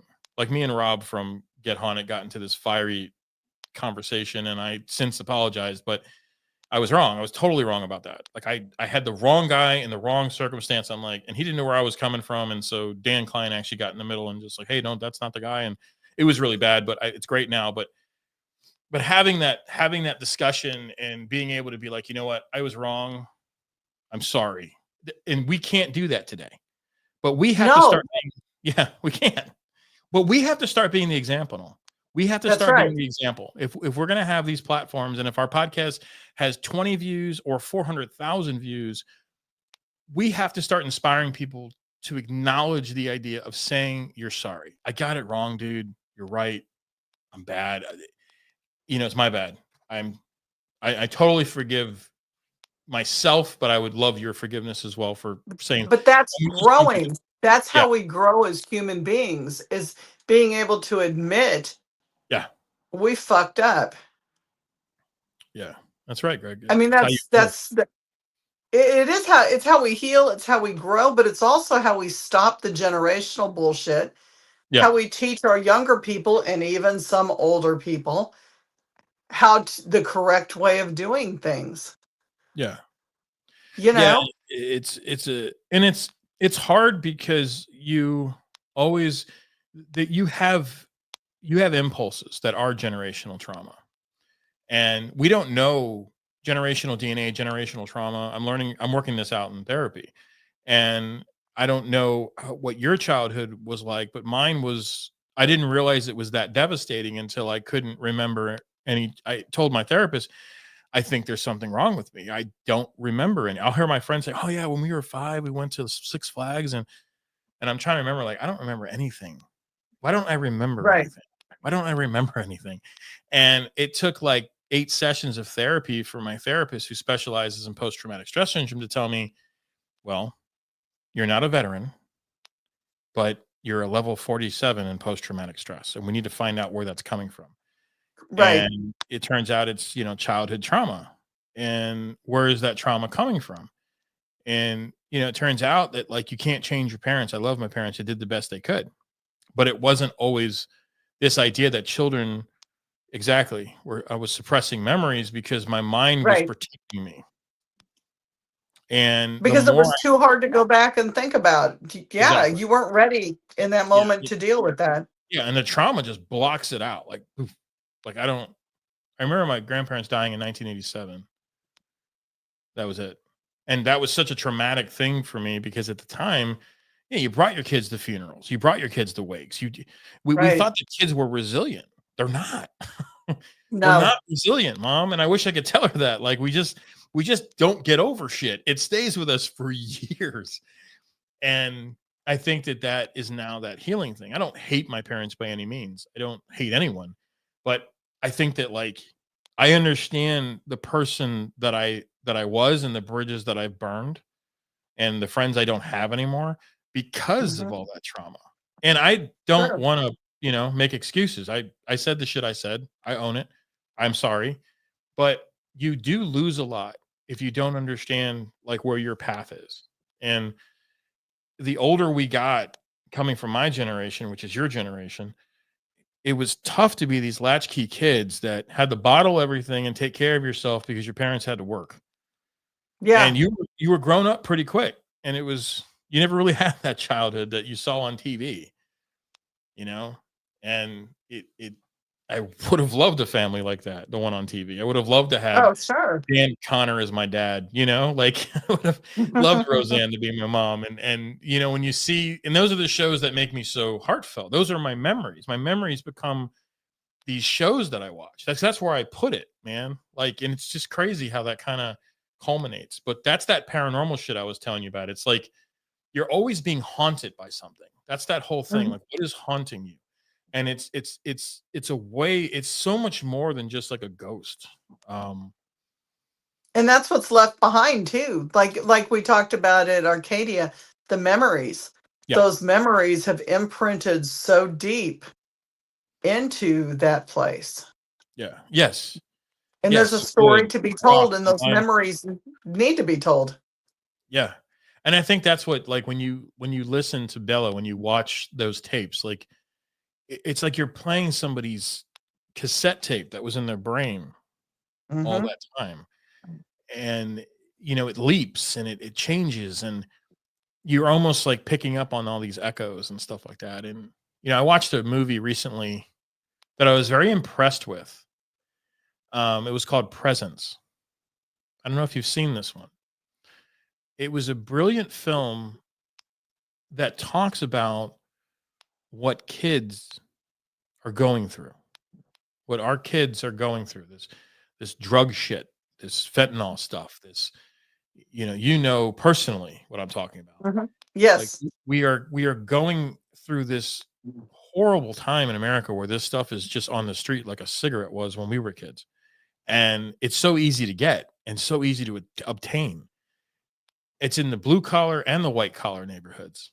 And Yes, it that is. movie, yeah, and this movie Presence, it talks about this ghost because you're POV'd, right? The whole movie's POV. So you're from the point of view of the ghost. And this is what the ghost is seeing. I have seen that. Okay. Yeah. Lucy Liu is in it. Yeah. The Mom. It is a brilliant film. Like, wow, like how do you get people to watch how terrible kids are, how terrible bullying is, how terrible teenager deaths are, Mm. and it's one of those films that like it really leaves this disturbing, distasteful taste in your mouth when you sit back and you're like, want to call your kid immediately or want to have Mhm. been for your kid. And it's just that's the type of stuff that I think that's culminating with that new show. And it's more of a talk show than it is a podcast because we really want to do it nice. We want to sit it down. We want to make it cameras on. We want to really have a courageous conversation about things that, my people, whether they're alt-right MAGAs. But I think that the only way to bridge the gap is to have somebody from that group, from that red line, be like, yo, there is something to systemic racism, man. Like, take it a step back, dog. Like, I get you. I like Trump. I get it. I get it all. But we have to start learning someone else's side. We Bill Maher did this and he got made fun of. But I think in the Yeah. long run, Bill Maher doing that, he is one of my favorite people because I don't always agree with Bill, but I agree with him more than I disagree with him. Because here's a person that I was Bill. I was that Democrat. I was that liberal. That was me and Bill Maher. Since politically incorrect, I watched Bill Maher. And when I saw him take take the invitation from, of all people, Kid Rock, but whatever. God uses people. Sure they do. Sure he does. Yeah. Yeah, so it was just like um this beautiful thing that came out of it. And Bill had jokes forever, right? Um, but at the same time, he'd principled himself. He had maybe he's not such a bad guy. Maybe I will still disagree with half the shit he does, maybe 75%. But at the end of the day, I can see this man as a human. I can have a conversation with him. Um, and I think that there is this idea we make these mistakes. And I for one am and no by any means have not made mistakes. I've burnt a lot of bridges, but that those conversations are important, and that's kind of what I'm going to be promoting. It's not a haunted souls thing. It's not a haunted garage thing. It's a Frankie thing. It's Frankie's show. It's his path. I don't want to involve anybody into something that deep. I know that they will support me. I know that they Mhm. will hold the cameras if I need them to. But it's a journey that I'm on. It's something that's like we have to have. I followed a trans athlete for 3 years. Not many people know that I did this, especially where my party line is. But just like history, I need to know their side. I need to know that side. I can't just make a snap judgment. I want to follow a Yeah. trans athlete. And I did. And I followed a trans athlete for over 2 years and went with her to get her bottom surgery. Um, it it was just enlightening to watch somebody that had so much trauma. This was a person that I worked out with. This was my personal trainer. This was the dude of dudes. This guy was Air Assault. He was the reserve champion in MMA fighting in Kentucky and Virginia. He was the most powerful gladiator that I knew. And he confided Wow. into his powerlifting friends that he wanted to be a girl, that he always felt that he was. And this entire group, I was the only one like, well, let's get me through this set and we'll we'll talk about that. It wasn't me just being like, well, fuck you, dude, I'm out, like the rest of the crew did. Um what is happening there? Jim was just reminding me two different spirit. But I had two dolls talking to each other on my last pod. That's the best way to find out they're haunted. Well, yeah, one's possessed and one's haunted, but that's yeah. Phenomenal. I'll talk to you, Jim. I'll talk to you later about that. Hi, Nancy. That's great. It But was terrible. They were rude to each other. wow, Noonan, that's an interesting name. The Noonan Club. It was a St. Louis club. It was like the the Oddfellows. They had the Noonans. So holy crap. But there was this thing that as a filmmaker, like you have to step outside. And I was I had school with one of the best professors of all time, Dan Reeves. He was my master's when I got my master's degree. He was Dan Reeves. Dr. Dan Reeves was my professor, and he was one of the best documentarians ever to live. I mean, he was right up there with Ken Burns. And I remember what he said about the hardest thing to do a documentary. The hardest thing about doing a documentary is that you're not allowed your opinion. And if you see the documentaries that have failed, it's because they add their opinion. Like well, they're Matt all Walsh, about their opinion. They're right, all about their opinion. So Matt Walsh is doing this documentary, What is a Woman? At the same time, I'm doing a documentary called Hey Alexa, which was her name from her. That was the name she chose. And so I don't dead name Alexa because I respect her as a person, and that's how she doesn't want her other name being mentioned. So I don't mention it. It's the same with my nickname. I don't like people calling me Sonny. That's reserved for my family. Cheech and Sonny are like my family names. I don't like when people even joke about it. It's like it's not you don't call me that. That's my family Right. thing. Even though it's in my title, but I do that because there's 2 Frank Cambellettas. So I put Cheech in the middle. So it's the son. But the thing that I would say is that like when you go on these journeys with people and you start doing the documentarian, you saw where the levels were on Alexa's documentary. And so, okay, well, she had a lot of bouts with suicide, And her belief was that if she did this surgery, she would feel more like a woman. She'd be more accepted as a woman to do bottom surgery. This is a huge thing. This is me, like, even at that point, like, yo, dude, like, we're still boys. Like, are you sure? Like, this is not something we can reverse. And that's all in the film. And we do this film, we put it out there, and we don't put it out there yet. We kind of held it. We still had to finish a couple other side interviews and stuff like that. And we never got to them because, here comes Matt Walsh, puts out a documentary, and it's like, dude, man, like, people were laughing and making fun of people, and my feelings on that were like, well, I can understand that you could position it in a way where you want to be accepted for an Academy Award, and you have all these great reviews on IDMB, and like you're this filmmaker now. But at the end of the day, I go back to Dr. Reeves' storytelling to me is that you don't get an opinion. You're not allowed to have an opinion. And you must tell both sides of the story. What he did was he made people look crazy. And some of it is, don't get me wrong. It is. You go down those paths. But a lot of it comes down to, are you a documentarian or are you an activist? Because there's a difference. There's a huge difference. One is facts, just presenting the life story of this person. Yeah.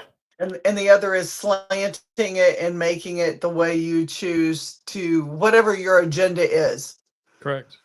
And that's what it came down to. It was just this piece of yeah. You just present the facts. You present what your findings, right? They're findings. And you let the audience decide. That's how the Lemp film is. That's how Hey Alexa is, which I'll finish Hey Alexa. She's had a very rocky road after the surgery. The suicides attempts didn't stop. It got worse. There's more to unpack there.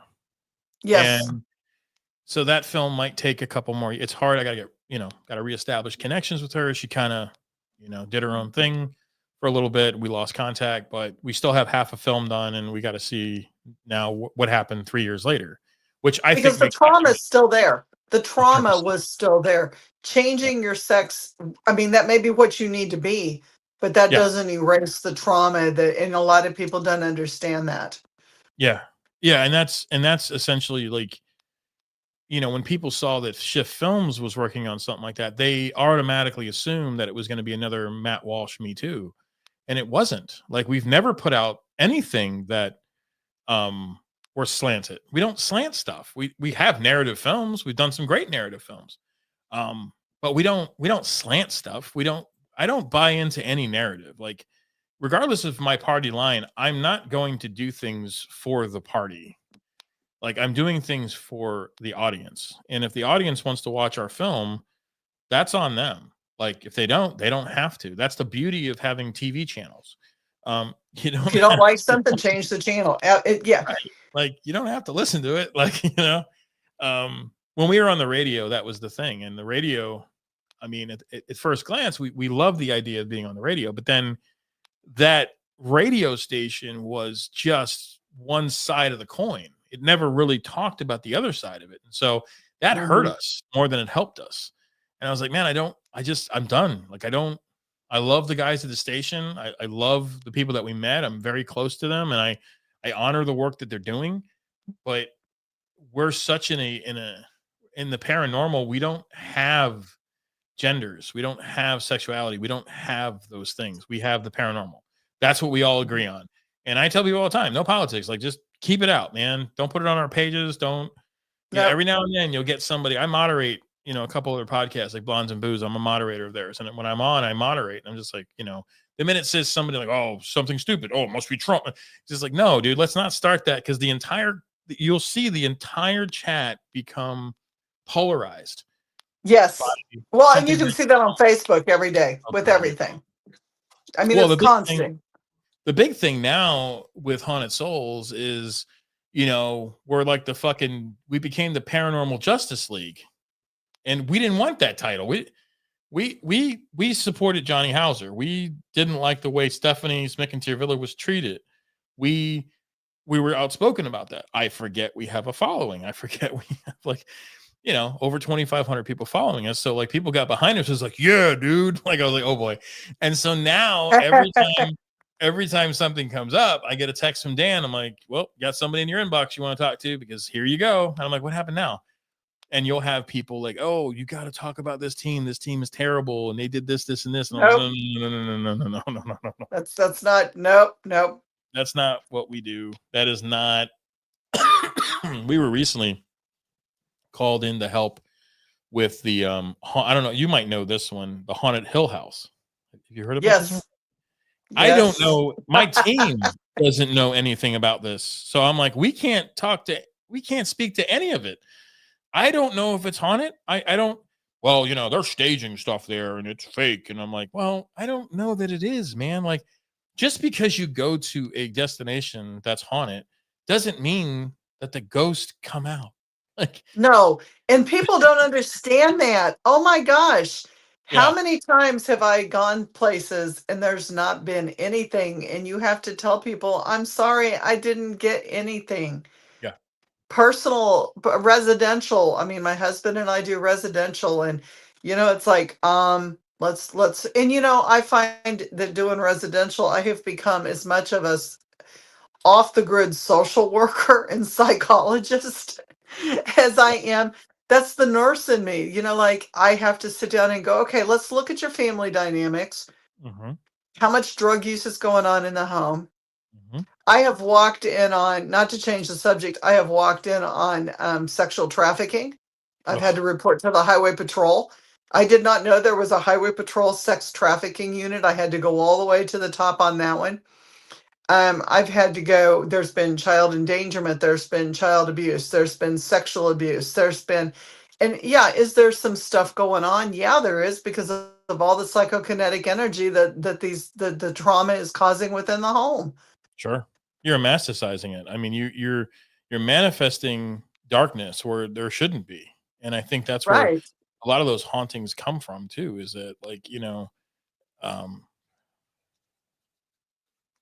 I think it kind of goes the other way. I think, yeah, I think there are people who are haunted by spirits and they're haunted by other things. And you can get into the word demon, and I mean, to me, there are demons. Yes, I'm not going to say that there are not demons, but not everything is a demon.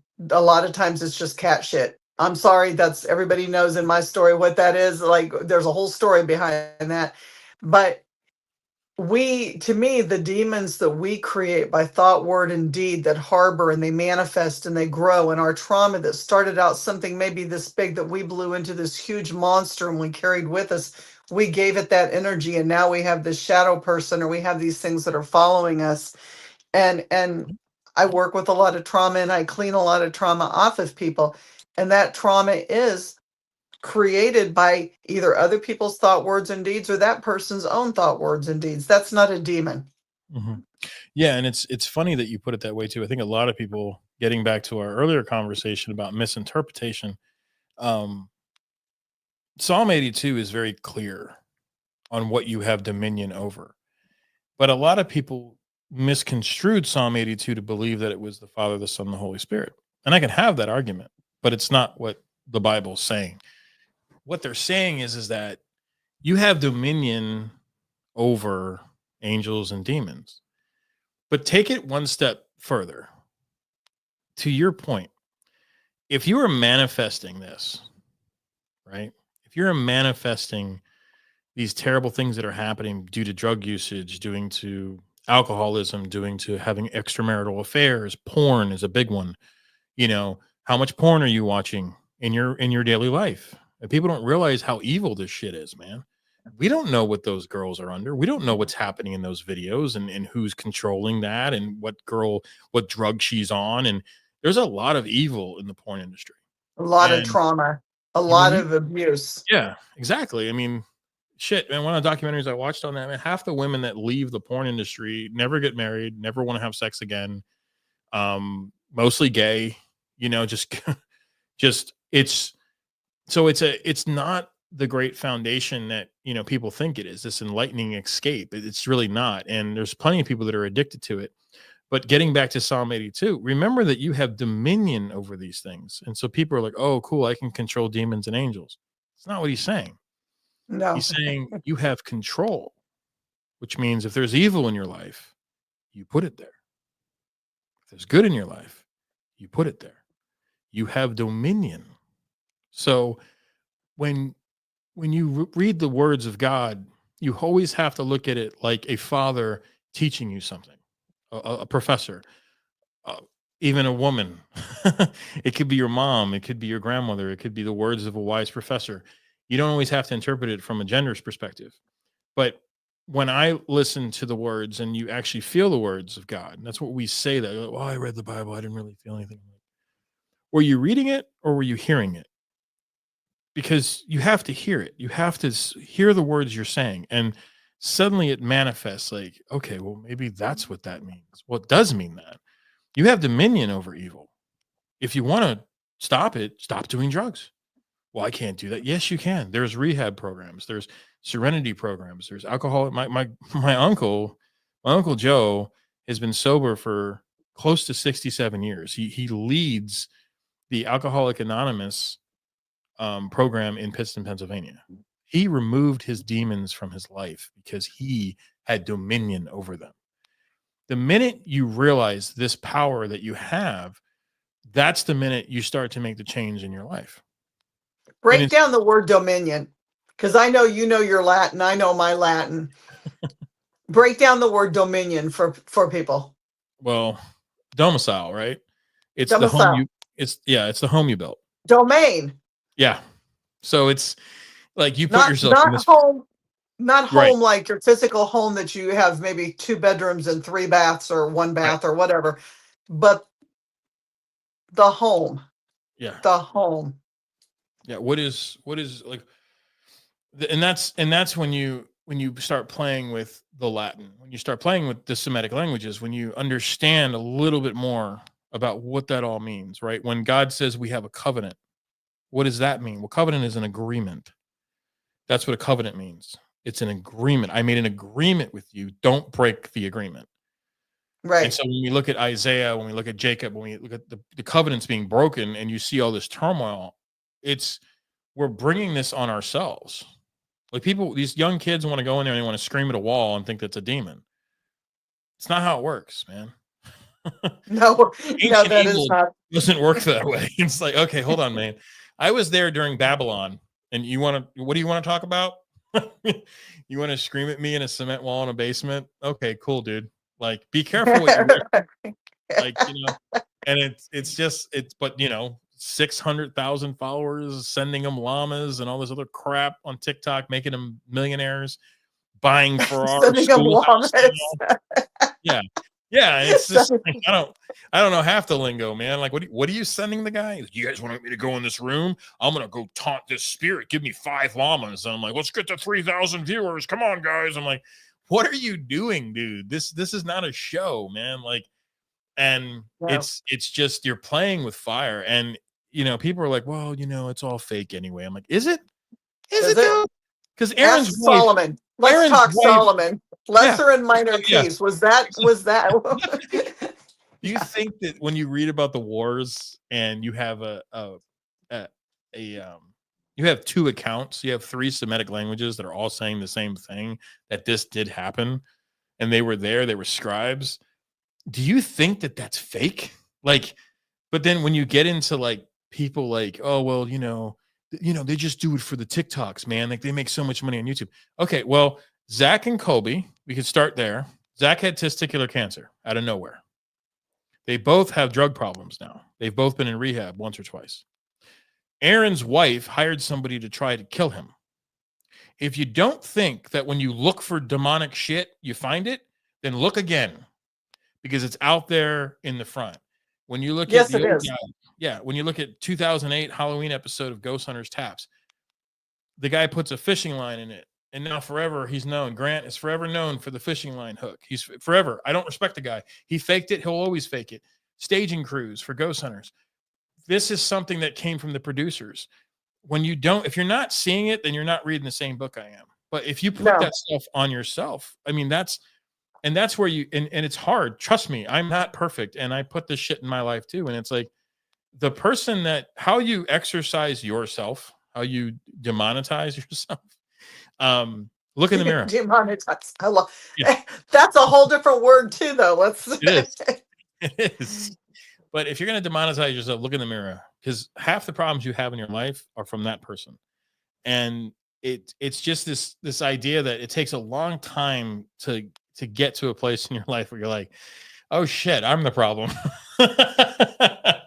And it's a wow moment, right? It's a what I would call a teachable moment, right? It's a teachable moment, and it's something that we need to reflect on. Not only and like I said, I make mistakes. I've made mistakes 2 days ago, and I know when I'm doing it that it's a mistake.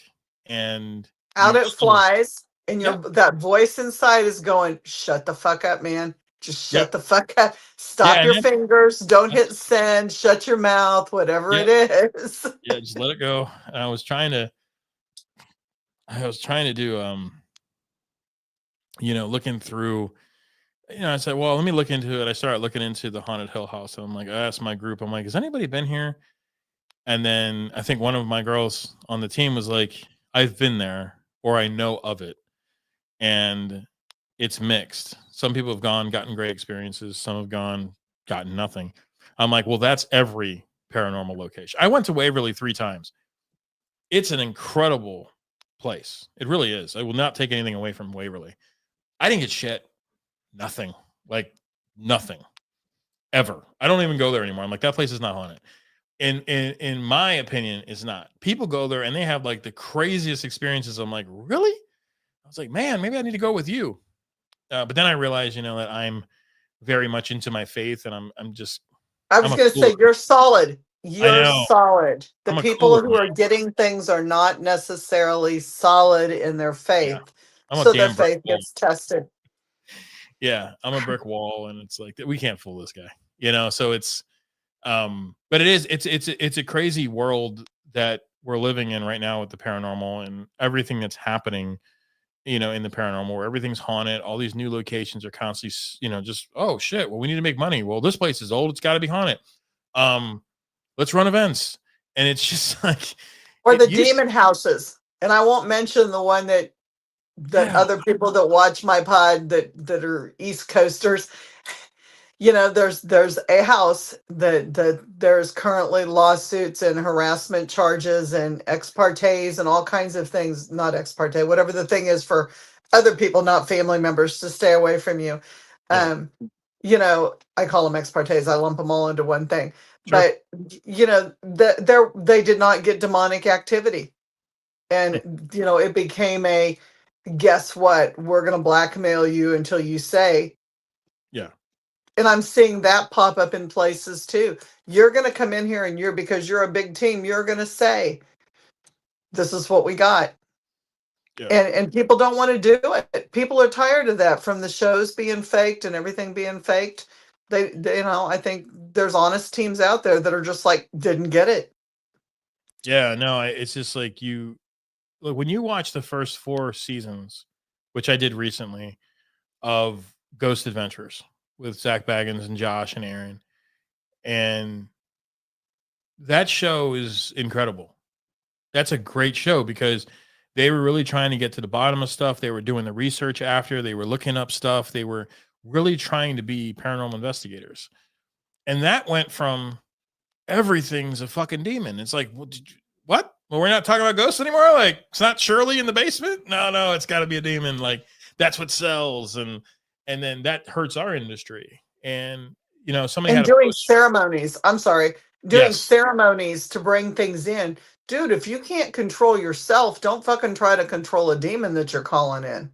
Well, 100%. I mean, when me and I Dan mean, went to the Zach Baggins Museum when we were in Vegas last year in November, and we went down to the basement because we had the RIP pass, which is behind me, and their RIP pass. You get access to other stuff in the museum that other people don't.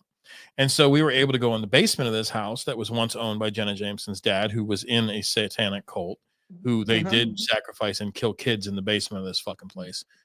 And we didn't know any of this until we got there, and we're sitting there, and me and Dan look at each other after they start speaking off what is happening in this basement. I'm like, he's like, what's wrong? I said, we need to get the fuck out of here. Like, they brought in a ritualistic, like, Santeria voodoo doctor to like conjure shit. And I'm like, what the fuck is wrong with you, dude? Like, you are stepping on things you should not be stepping on, man. Like, I don't know what you're trying to do. And he's just asphyxiated. Zach is just asphyxiated on this idea of the paranormal. And I think he doesn't know where he starts and where it ends. Because then his house is right next door to the museum, and it's got this humongous gargoyle, this big statue of St. Michael. I mean, he's running from shit. He he running. needs to be cleaned. He needs to be cleaned too. Well, And these people don't clean themselves. And that's what June Lundgren told us when she was on our show. June Lundgren, a demonologist, incredible person. You should totally get her on your show. But she told us that when she worked with Zach, like, she kept telling him, man, you're going down a dark path, man. Like, you don't want to see the stuff I see, bro. Like, you don't. Well, Debbie, they used to have Debbie and Mark Constantino on. Yes, that's right. And I loved watching Debbie. Like, I had a connection with Debbie that was like, I totally understood her, but that lady had been through some trauma. And I mean, between her and Mark, there was a lot of trauma. There was a lot of bad stuff going on. Didn't Mark die during the filming of the Detroit Demon House, or somebody they knew died? I don't know about that, but I know he killed her and then he killed himself. That's it. Yep. Yeah.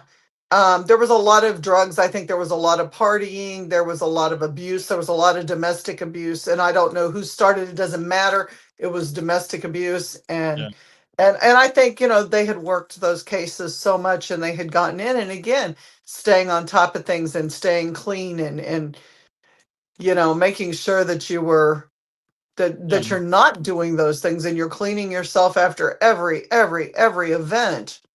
Yeah, and that's the thing is to stay out of that, because you stay out of it. Yeah, or stay out of it. I mean, they were something very special in the paranormal that we hadn't seen. It sounded like Trump. We've never seen this before, but we didn't. We still haven't seen people like the Constantinos. We haven't. And like the Warrens did more harm than good. When you hear about the stories from the victims of the Warrens, which is in a great documentary called Devil on Trial. Phenomenal documentary about how terrible the Warrens were.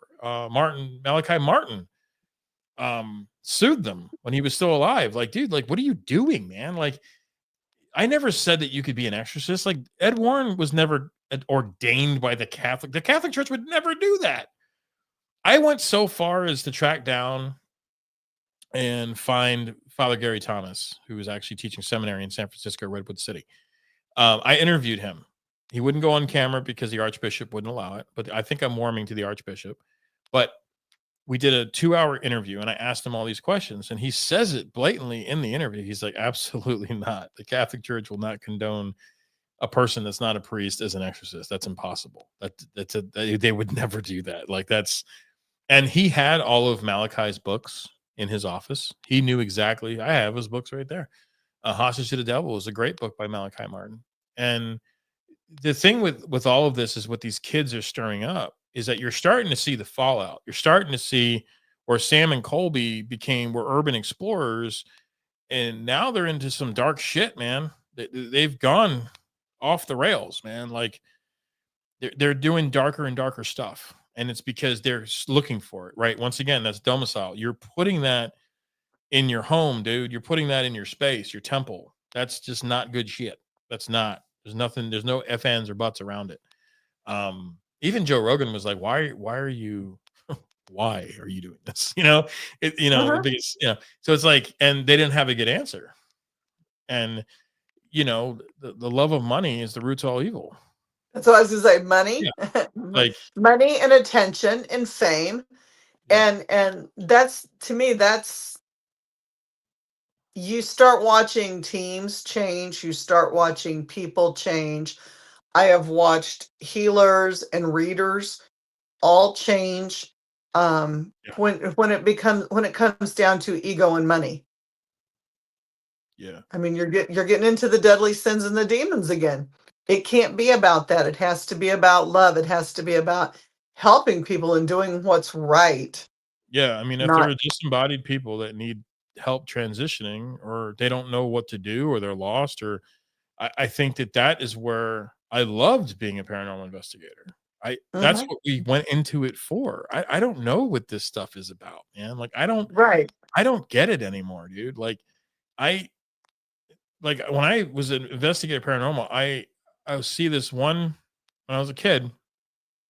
I don't talk about this much, but I must have been about 13 or 14 years old. We were in Charleston, South Carolina, and we went on a ghost tour the night before, and then we did some home tours. And there's a house in Charleston, South Carolina, that's known for she crab soup, and that's the first time it was served. It was served to George Washington, and they're famous for it. They've been making it ever since.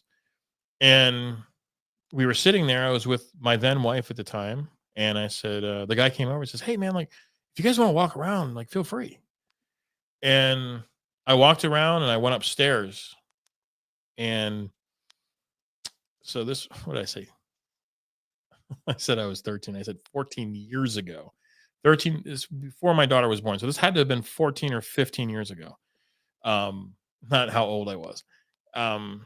So we were in Charleston. We were thinking about moving to Charleston because I was a teacher and I wanted to teach at the Art Institute there. And so I went upstairs, and when I walked into this room for this fleeting moment, it's the only time I've ever seen with my own eyes a full-bodied apparition, right? It was residual. It wasn't a demon, but it was this guy and this girl, and they were dancing so beautifully. Like it was so fleeting. Like I saw his smile and the way he looked at her, and I saw them turn. And then with that last turn, they were gone. And I had just walked into this big ballroom upstairs, right? All wood floor, big pumpkin plank floors, gorgeous windows, big fireplace. And I just saw them one time, and I was like, whoa, what the fuck was that, right? Thinking something was in my eye. But man, to this day, it was so detailed. They were hollow. They weren't like, they didn't know I was there, but it was this echo. And yes, I was like, wow. Like, and then my wife is following up behind me at that point, and she's like, what happened? I said, man, I think I saw like an actual ghost. Went back downstairs. We had she crab soup. It was delicious. It was awesome. Guy comes back out, older gentleman. And I'm like, I gotta ask you, man. He's like, is it haunted? Like as he did. He says, all our haunts in this building are very loving and they're very friendly. And if you get a chance and you do see them, just love it. Just accept it. It's awesome. Like, we've never had anything. And it's exactly what it was. I didn't tell him what I experienced. I didn't tell him anything. I was just like, But okay, that cool. what a beautiful thing to say as Yeah. well. Yeah. Not to hype it up like, oh my God, we're like this and this and this, but just accept it and enjoy the beauty of it and the Yeah. And he's like, because it is here, And it was just this time where I was like, man, we don't talk about that. Movies don't illustrate that. Blumhouse doesn't want to do a movie on that. We just want to talk about demons. And it's like, everything's a demon. Like, more demons in the movie. Can you have any more demons? Like, I consult with yes, every now and then. They call me because I know people. I'm very connected in the paranormal. And they're like, hey, do you know somebody that does this? Because we need them for like a TV show. And I'm like, you want me to find somebody that went through an exorcism with the Catholic Church and you think they're going to go on camera and talk about it? Sure, Bro, absolutely. if you had $100,000, they wouldn't do it, because the trauma that ensued with an actual possession is not worth any amount of money, because it's what the church tells them. Do not ever tell anyone about this. Do not go live. Do not go on a pod. Don't do it, because you're No, conjuring up those spirits again. yeah. And there's minions of them. And telling everybody how weak, what it's just a weakness. Yeah, Yeah. like you're opening that door again. Yeah, it's a pretty funny I was like, I'll reach out to somebody that I think was possessed, and I reached out to the Pickmans. Tony and Deb used to be on the team I was on. And if you don't know who the Pickmans are, that's Sally House. Those are the origin. That's the original. Those are the OGs right there. Those are the ones that went through that terrible experience. Tony doesn't even go into that house anymore. He won't even drive by it. And I asked him, I said, hey man, For like, good reason. for absolutely good reason. It's the reason why I won't go into it. I knew Tony. I was like, Tony said not to go in that house. I'm not going in the house, bro. Sorry. It's like, I'm out. We went and visited it when I was there for my bachelor party. We went by the house, had to see it, but we didn't go in. We didn't do the tour. Nothing. That was it. We're not going in. But I talked to Deb and I said, hey man, there's Blumhouse is looking for this, and they might pay some location stuff. They might pay some fees. They thought about it and they said, honestly, we just don't want to revisit any of that anymore. We're just not in the paranormal anymore. They tried for like a split second. They were doing something. They were trying to get back into it. And then, of course, they had a huge following in days. And then Tony was just like, this is too many bad memories, man. I'm out. Yeah. And we respect Tony for that. We respect Deb for that. I mean, we're good friends with Tony. We're Facebook friends. And man, I love the dude. He's a good guy. And if you ever had a chance to meet him, you'd know he's salt of the earth and have nothing but great things to say about him. So, and them, they're great people. A lot of great people out there. This has been a fascinating conversation. I so appreciate you coming on. Yeah, I didn't mind. I mean, it was Sunday night. I was like, yeah, what the hell? Let's shoot the shit. That's kind of what my thing's all about anyway, is shooting the shit. Yeah, I mean, like that's what I love about it though. It's just, like it's just whatever. And I like that. I like not being tied to a script. I don't want to be scripted. I want people to say exactly what they need to say and want to say and want to promote, which brings us to, because we're almost at the 2-hour point, people. Frankie, what do you want to promote? What are you doing? Well, we're going to promote Ray County. Yes. Ray County, we have about, I'm holding 2 tickets for Tatas. The Tatas need 2 tickets. But that's going to sell out probably. I think we only sell 20 tickets to Ray because we want people to have a good experience. I know sometimes people try to get 30 in Ray County and you really can't. It's just, you're not going to get a good experience. So it's going to be a limited people, limited staff for Ray County. Randolph County is May 31st. And that is probably, you're the first person to hear this. We're doing a benefit for Johnny Hauser. So actually, of our cut of Haunted Souls' cut, we're giving 25% to make sure that Randolph County Infirmary gets their money, because we, that's how it works. You split the money up.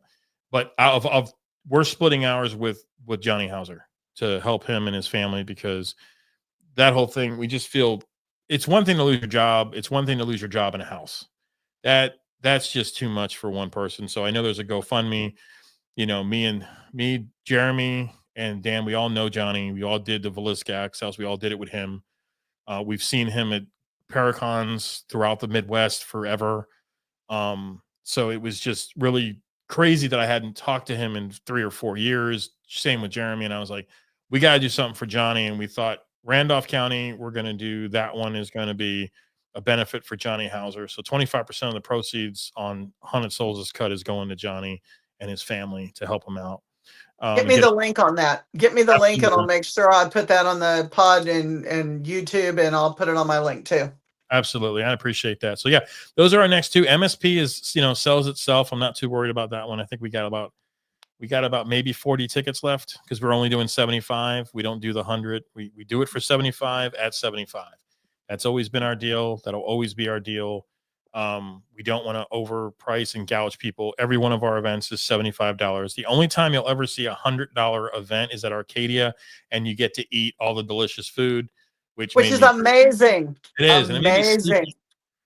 He lost his. Did you know that he lost his cross? No. Yeah, Matt lost his cross, his crucifix. What? Yeah, like after our ghost hunt, I think he said he was mowing the lawn in his post, and he said, if anybody sees my necklace. So I wonder if we have a wonderful spirit over there that will help us find it. I've done that with Tony Pickman. So wow. Seen him pull necklaces out of drains before. Yeah. Yeah, that's Arcadia is actually in Ironton. It's in Pilot Knob, Linda. It's right by Caledonia, about 15 minutes out of Caledonia. About 30 minutes outside of Potosi on 21. It's an amazing place. Yeah. Restaurant, bar, bed and breakfast. I mean, awesome. And that's separate from Haunted Souls. That's actually Arcadia Academy. Yes. And you can get a room there, and they are amazing rooms. There's 2 different areas you can go into. I can't say enough about the food. The drinks are good. The people are very hospitable. The owners are pardon me, the owners are amazing. Beautiful people. And the tour and the haunted paranormal investigation is just fantastic. Yeah, and we have we signed an exclusive with them for 3 years. Just recently, right after that event, we wanted to see how the event went, and so we had a good showing. Everybody had a great time. I'm still getting through the body cam footage. There's always 73 gigs of footage, and I got to send that out. So I'll be sending that out this week to all the people that rented them. But we had over 73, almost one. We were close to 100 gigabytes of footage that we got from Arcadia, from all those people wearing the cameras, which really helps us because we go through that too and see if we can catch anything on their footage. So it kind of works. You saw our Dead Bell. Did you see our Dead Bell stuff? I saw the Dead Bell session today. Yeah. Was that not cool? Like, I mean, that was so cool. Yeah, and Arcadia is. I know that's Bella's favorite. Bella's like, that's her favorite place. I'm looking forward to Emmaus. Yeah, Emmaus is going to be fun. I mean, people got to get back. We're trying to get that signed. They've had some issues with weather because of all the rain we've been having. So we wanted to make sure the place was safe for guests and stuff. So we've postponed a couple events there, but we're going to start kicking it up after May. May's a big month for us. And then probably in the summer and into fall is all going to be all Emmaus. But we do have a meeting with Darla and Matt this week for more dates for Arcadia. I believe that will start selling out pretty quick. It is very active. It's a lot like Emmaus in the fact that it's a new location. It hasn't been oversaturated, and because we kind of gatekeep the events, we keep them limited to 25 to 30 people. So it's not 100 people at this place like spreading their shit and bringing stuff in and manifesting stuff. And we just, we keep a very collective, cool state of we make profit, but we also, give equipment, and we, have fun with you guys, and we go something with you. And so it's part of the business of it, but we want to make our business very valuable. So when you go something with Haunted Souls, you can check out one of my ghost hunters, one of my team, one of my badged employees, and they will go and ghost hunt with you. And I think you guys had a good time with Timothy. I think Timothy was awesome. I think you guys did some sessions later that night while I was sleeping. Yeah. We had a blast there, and I'm looking forward to the Emmaus challenge. And yeah, that's we got to gonna get be you fun. set up. I think I'm probably I am so looking forward to that. Yeah, that'll be fun. And Carmen and Lauren, yes, Carmen and Lauren. Yes, yeah, Carmen and Lauren. They, I think Carmen. I mean, actually, I don't know, Ducky. So Braden had one of the worst challenges. He pulled the tub, and I think the tub is the scariest. But Carmen was locked in the elevator hatch, underneath the building. That was pretty scary. Brandy's like, I wish My only request is no bugs. no Like bugs, not man. no, I can't do. I am terrified. It's a phobia. I can't do crunchy bugs at all. Like anything that pops or crunches, I am out. I don't care what a ghost, a spirit, a haunt, anything does. I am pretty level headed. I've made it through a lot of different things in my life. Bugs. There is one grasshopper on me. I'm going to lose my shit right there. That's it. I'm gone. I'm going to. They're terrible. I am from South Florida. Okay. Our national state bird is the palmetto bug. So I hear you. I am the biggest chicken shit when it comes to cicadas. Oh God. Oh, they land on you and it's horrible. It's just like, I didn't know this was a thing in Missouri. I thought I was escaping bugs. And then they come out of the ground like evil devil. They're demons. Those are demons, people. They are coming from hell. They came. And people eat them. They didn't. We come make from the ice sky. cream out of them. Yes, they were eating them. There was so many of them. There were so many last year, and I was literally using my kid as a shield. Like my daughter was like, "What are you doing?" I'm like, "I'm using you as a shield. You don't give a shit about these things. I do." I was literally using her like a shield, like I was a crusader going into church. It was amazing.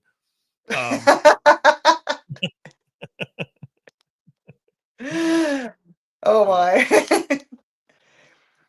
We'll get those links for his events and the Haunted Souls events, and that's Haunted Souls with a Z.com. They're all right there. Yeah, all the events are right there. The Randolph County one is up, and we just have to make the announcement. We just got confirmation from Johnny Hauser. Johnny actually might be at the Crossing Realms Paracon in Richmond City, which is where Ray County is. The September 19th and 20th. We're going to try to get Johnny. I think Johnny Hauser is a go for that one. I don't know if he can come to Randolph that weekend. It is a benefit for him, but we'll probably Venmo him if he can't make it. But we want to do that live and everything and just make sure that everybody knows, hey, man, this went to you. It's on camera. It's not something we're just doing to sell tickets because, God, that's already come up. No, we actually know Johnny. Everybody in the paranormal knows Johnny. Like, if you don't know Johnny, then you're then you missed an opportunity to meet somebody that was nice way of putting it. Great filter there. And I wonder where he lands. I think that a lot of locations would definitely want him. He would be an asset to many, many places. Yeah, to anywhere really. I mean, yes. So we'll see. It's Haunted Souls. It's hauntedsouls.com. And it's S-O with a Z. Yeah, S-O-U-L-Z, not S. Actually, hauntedsouls.com. I think she's putting it up. That's why she's asking. Katie is. Oh, okay. Yeah. But yeah. Oh yeah, she has the same thing I have. She has a spam blocker. Yeah.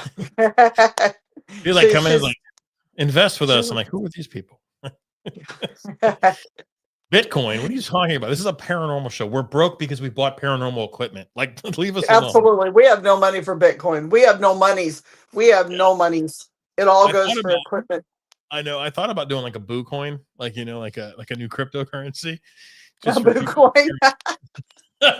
Can we save them up and invest so we can purchase equipment with it? You can cash them in for because I'm looking at a dead bell right now. They're like $200. Yeah, 200 plus shipping and handling, $234.99. Yeah, we just bought a couple Alice boxes. Oh, I like the ITC technology. I love the ITC stuff. I got an MCOM from Katie Stafford, Supernatural Inc., and I love my MCOM. I love my MCOM. Um, and if Jim's still on, that was one of the things that I used with my dolls. The nice doll, Yeah. not the nice, the not nice doll. Yeah. Well, I saw a message from Katie. How are you, Katie? Um, that we had a while ago. We were all on the same team. There was some bullshit that happened, and I apologize for my outburst too. So I hope we all can just be friends. I talked to Greg Myers recently too, I just want everybody to get along. I mean, everybody's going to have different points of view. I'm opinionated just as much as the next person. Um, you know, we don't have to be best friends, but like supporting other people doing the things that we love, I think I can get behind that. I think that's We have to apologize, man. We make mistakes, and you we do. have to. Me too. I I mean, was a lot more hot headed back then too. So I mean, I'm the first one to admit, like, there was some shit between one of your team members and me, and I had to go to her and say, my bad. That was a me. That was a my bad. yeah, I mean, I think that's You know, honorable. like, like it was totally blown out of proportion, and I channeled my inner bitch and jumped on board, and it was my choice to jump on board. Nobody twisted my hand on that, and I had to say I'm bad. My bad. It was Please yeah, forgive. it was tumultuous. There was a lot of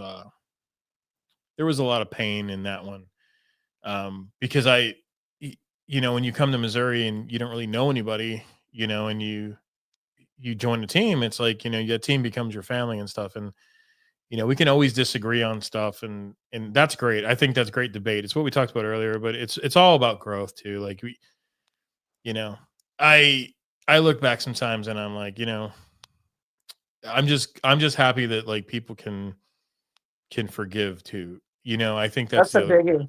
It's just That's a you see biggie. shit and it's like, man, you get hot headed and you get impulsive, but I know now where that trauma comes from, and I'm working on that.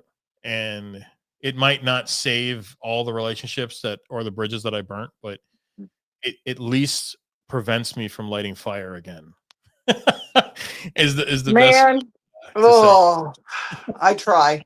I Yeah, try. yeah. I Sometimes it still flies out and I have to shut me down. Well, Shut me down. I'm really close to Terry Mosby, and Terry has Katie's equipment, and his ghost helmets are some of the best things on the market. I mean, undeniable. I've never seen, and at first glance, I used to really not agree with the technology behind the EMF, and the more and more people use that freaking thing, the more and more I saw um, experiences that you can't explain, and so the craftsmanship behind some of that stuff, I think, is awesome. I know Dan Klein, my partner, has used Terry Mosby's stuff that Katie built, and they've had great experiences with it. So I really can't talk shit on that, and I apologize when I did, because I've been proven wrong by the technology. And it's hard to Mhm. find God helmets. It's really hard. Nobody really makes them, and the ones that are out there that aren't KDs are kind of shady. Like Katie had the magic for that one. He had the recipe, and I know.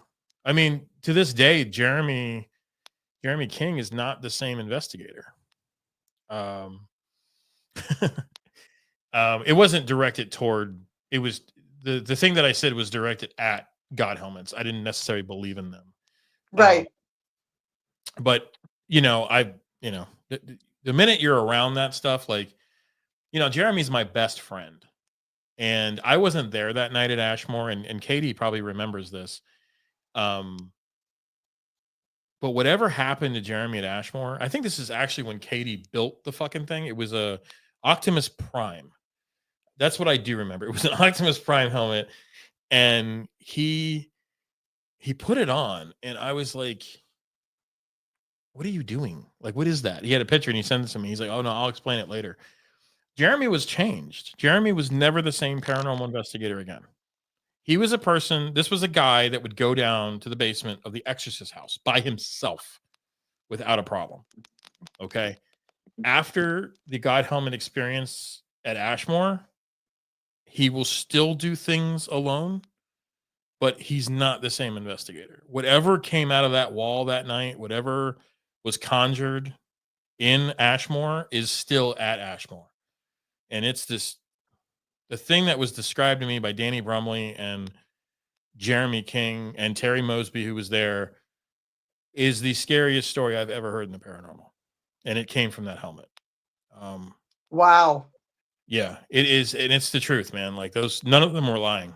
None of them were lying. Yeah. Katie, I want to borrow that for Ashmore. Well, I think Terry has hers, and she will be there May 17th, I believe. Okay. So, yeah, I want to try that. Yeah, that's one of the few pieces of equipment that I don't have. I have their ink box, and I have their OG, and I have their reverse play. Love the reverse play. That thing is incredible. Because you get things it's smart equipment, and it's not the same boring shit. Like I've seen a couple of the other stuff that's come by. I mean, Paraforce puts out some good products. We're good friends with Ghost Augenstein. There's actually their stickers on my laptop.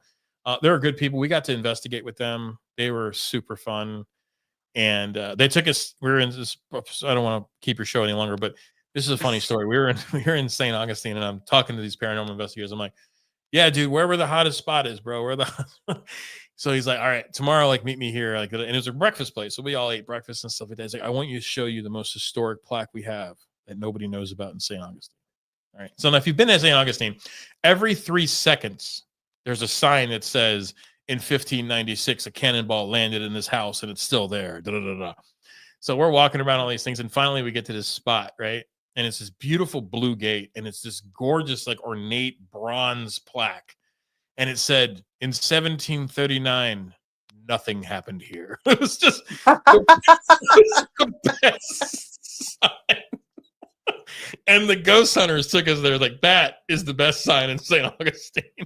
That's awesome. He's like, cannonballs, cannon fire, people dying, prisoners of war, Spanish troops, you know, the Union, the Civil War, and then this nothing happened. Nothing.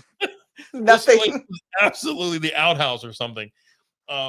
It was just it was a breath of fresh air, because you take it in, and I'm actually staring at my wall over there, and it has the Augustine Lighthouse, which once again we investigated that place, and I didn't get anything. You know, it's like because they don't come out for you. Yeah, it's like, Brandy, you should take your wife. Yeah, sure. My wife hates the paranormal. I think Jeremy's wife is the only one that actually likes the paranormal of all my friends. My wife is into more of the vampire stuff. She's more of like a vampire fan. She's like reads all the books and shit. So she's, you know, half her family's from New Orleans, half her family's from Japan. So it's like, it goes together. Yeah. It goes together. I get it. She's an Asian Cajun. An Asian, a raging Asian Cajun. Say that like 4 times. Yeah, no, I like Frankie. I've never been there. I need to go there. Yeah, I do. There's a lot of places that are on my bucket list. I have a lot of traveling to do. A lot. 100%. A lot. Thank you so much for sharing your films and your stories and everything. I'm blessed to have you on. Thank you so much, Frankie. Thanks for having me. I appreciate you. I know. I so appreciate it, and the viewers are going to appreciate the stories, because I've got people that will watch later. It's a late night for some people when they got to get up early. I thank you guys. Sleep. People that can't sleep. Yeah, I'll go to bed after this, and I'll be out till 5 o'clock in the morning. Love you guys. Thank you so much. Thank you, Frankie. Thank you, everybody, for joining us, and we will see you next week. Perfect. Thanks, guys. Night.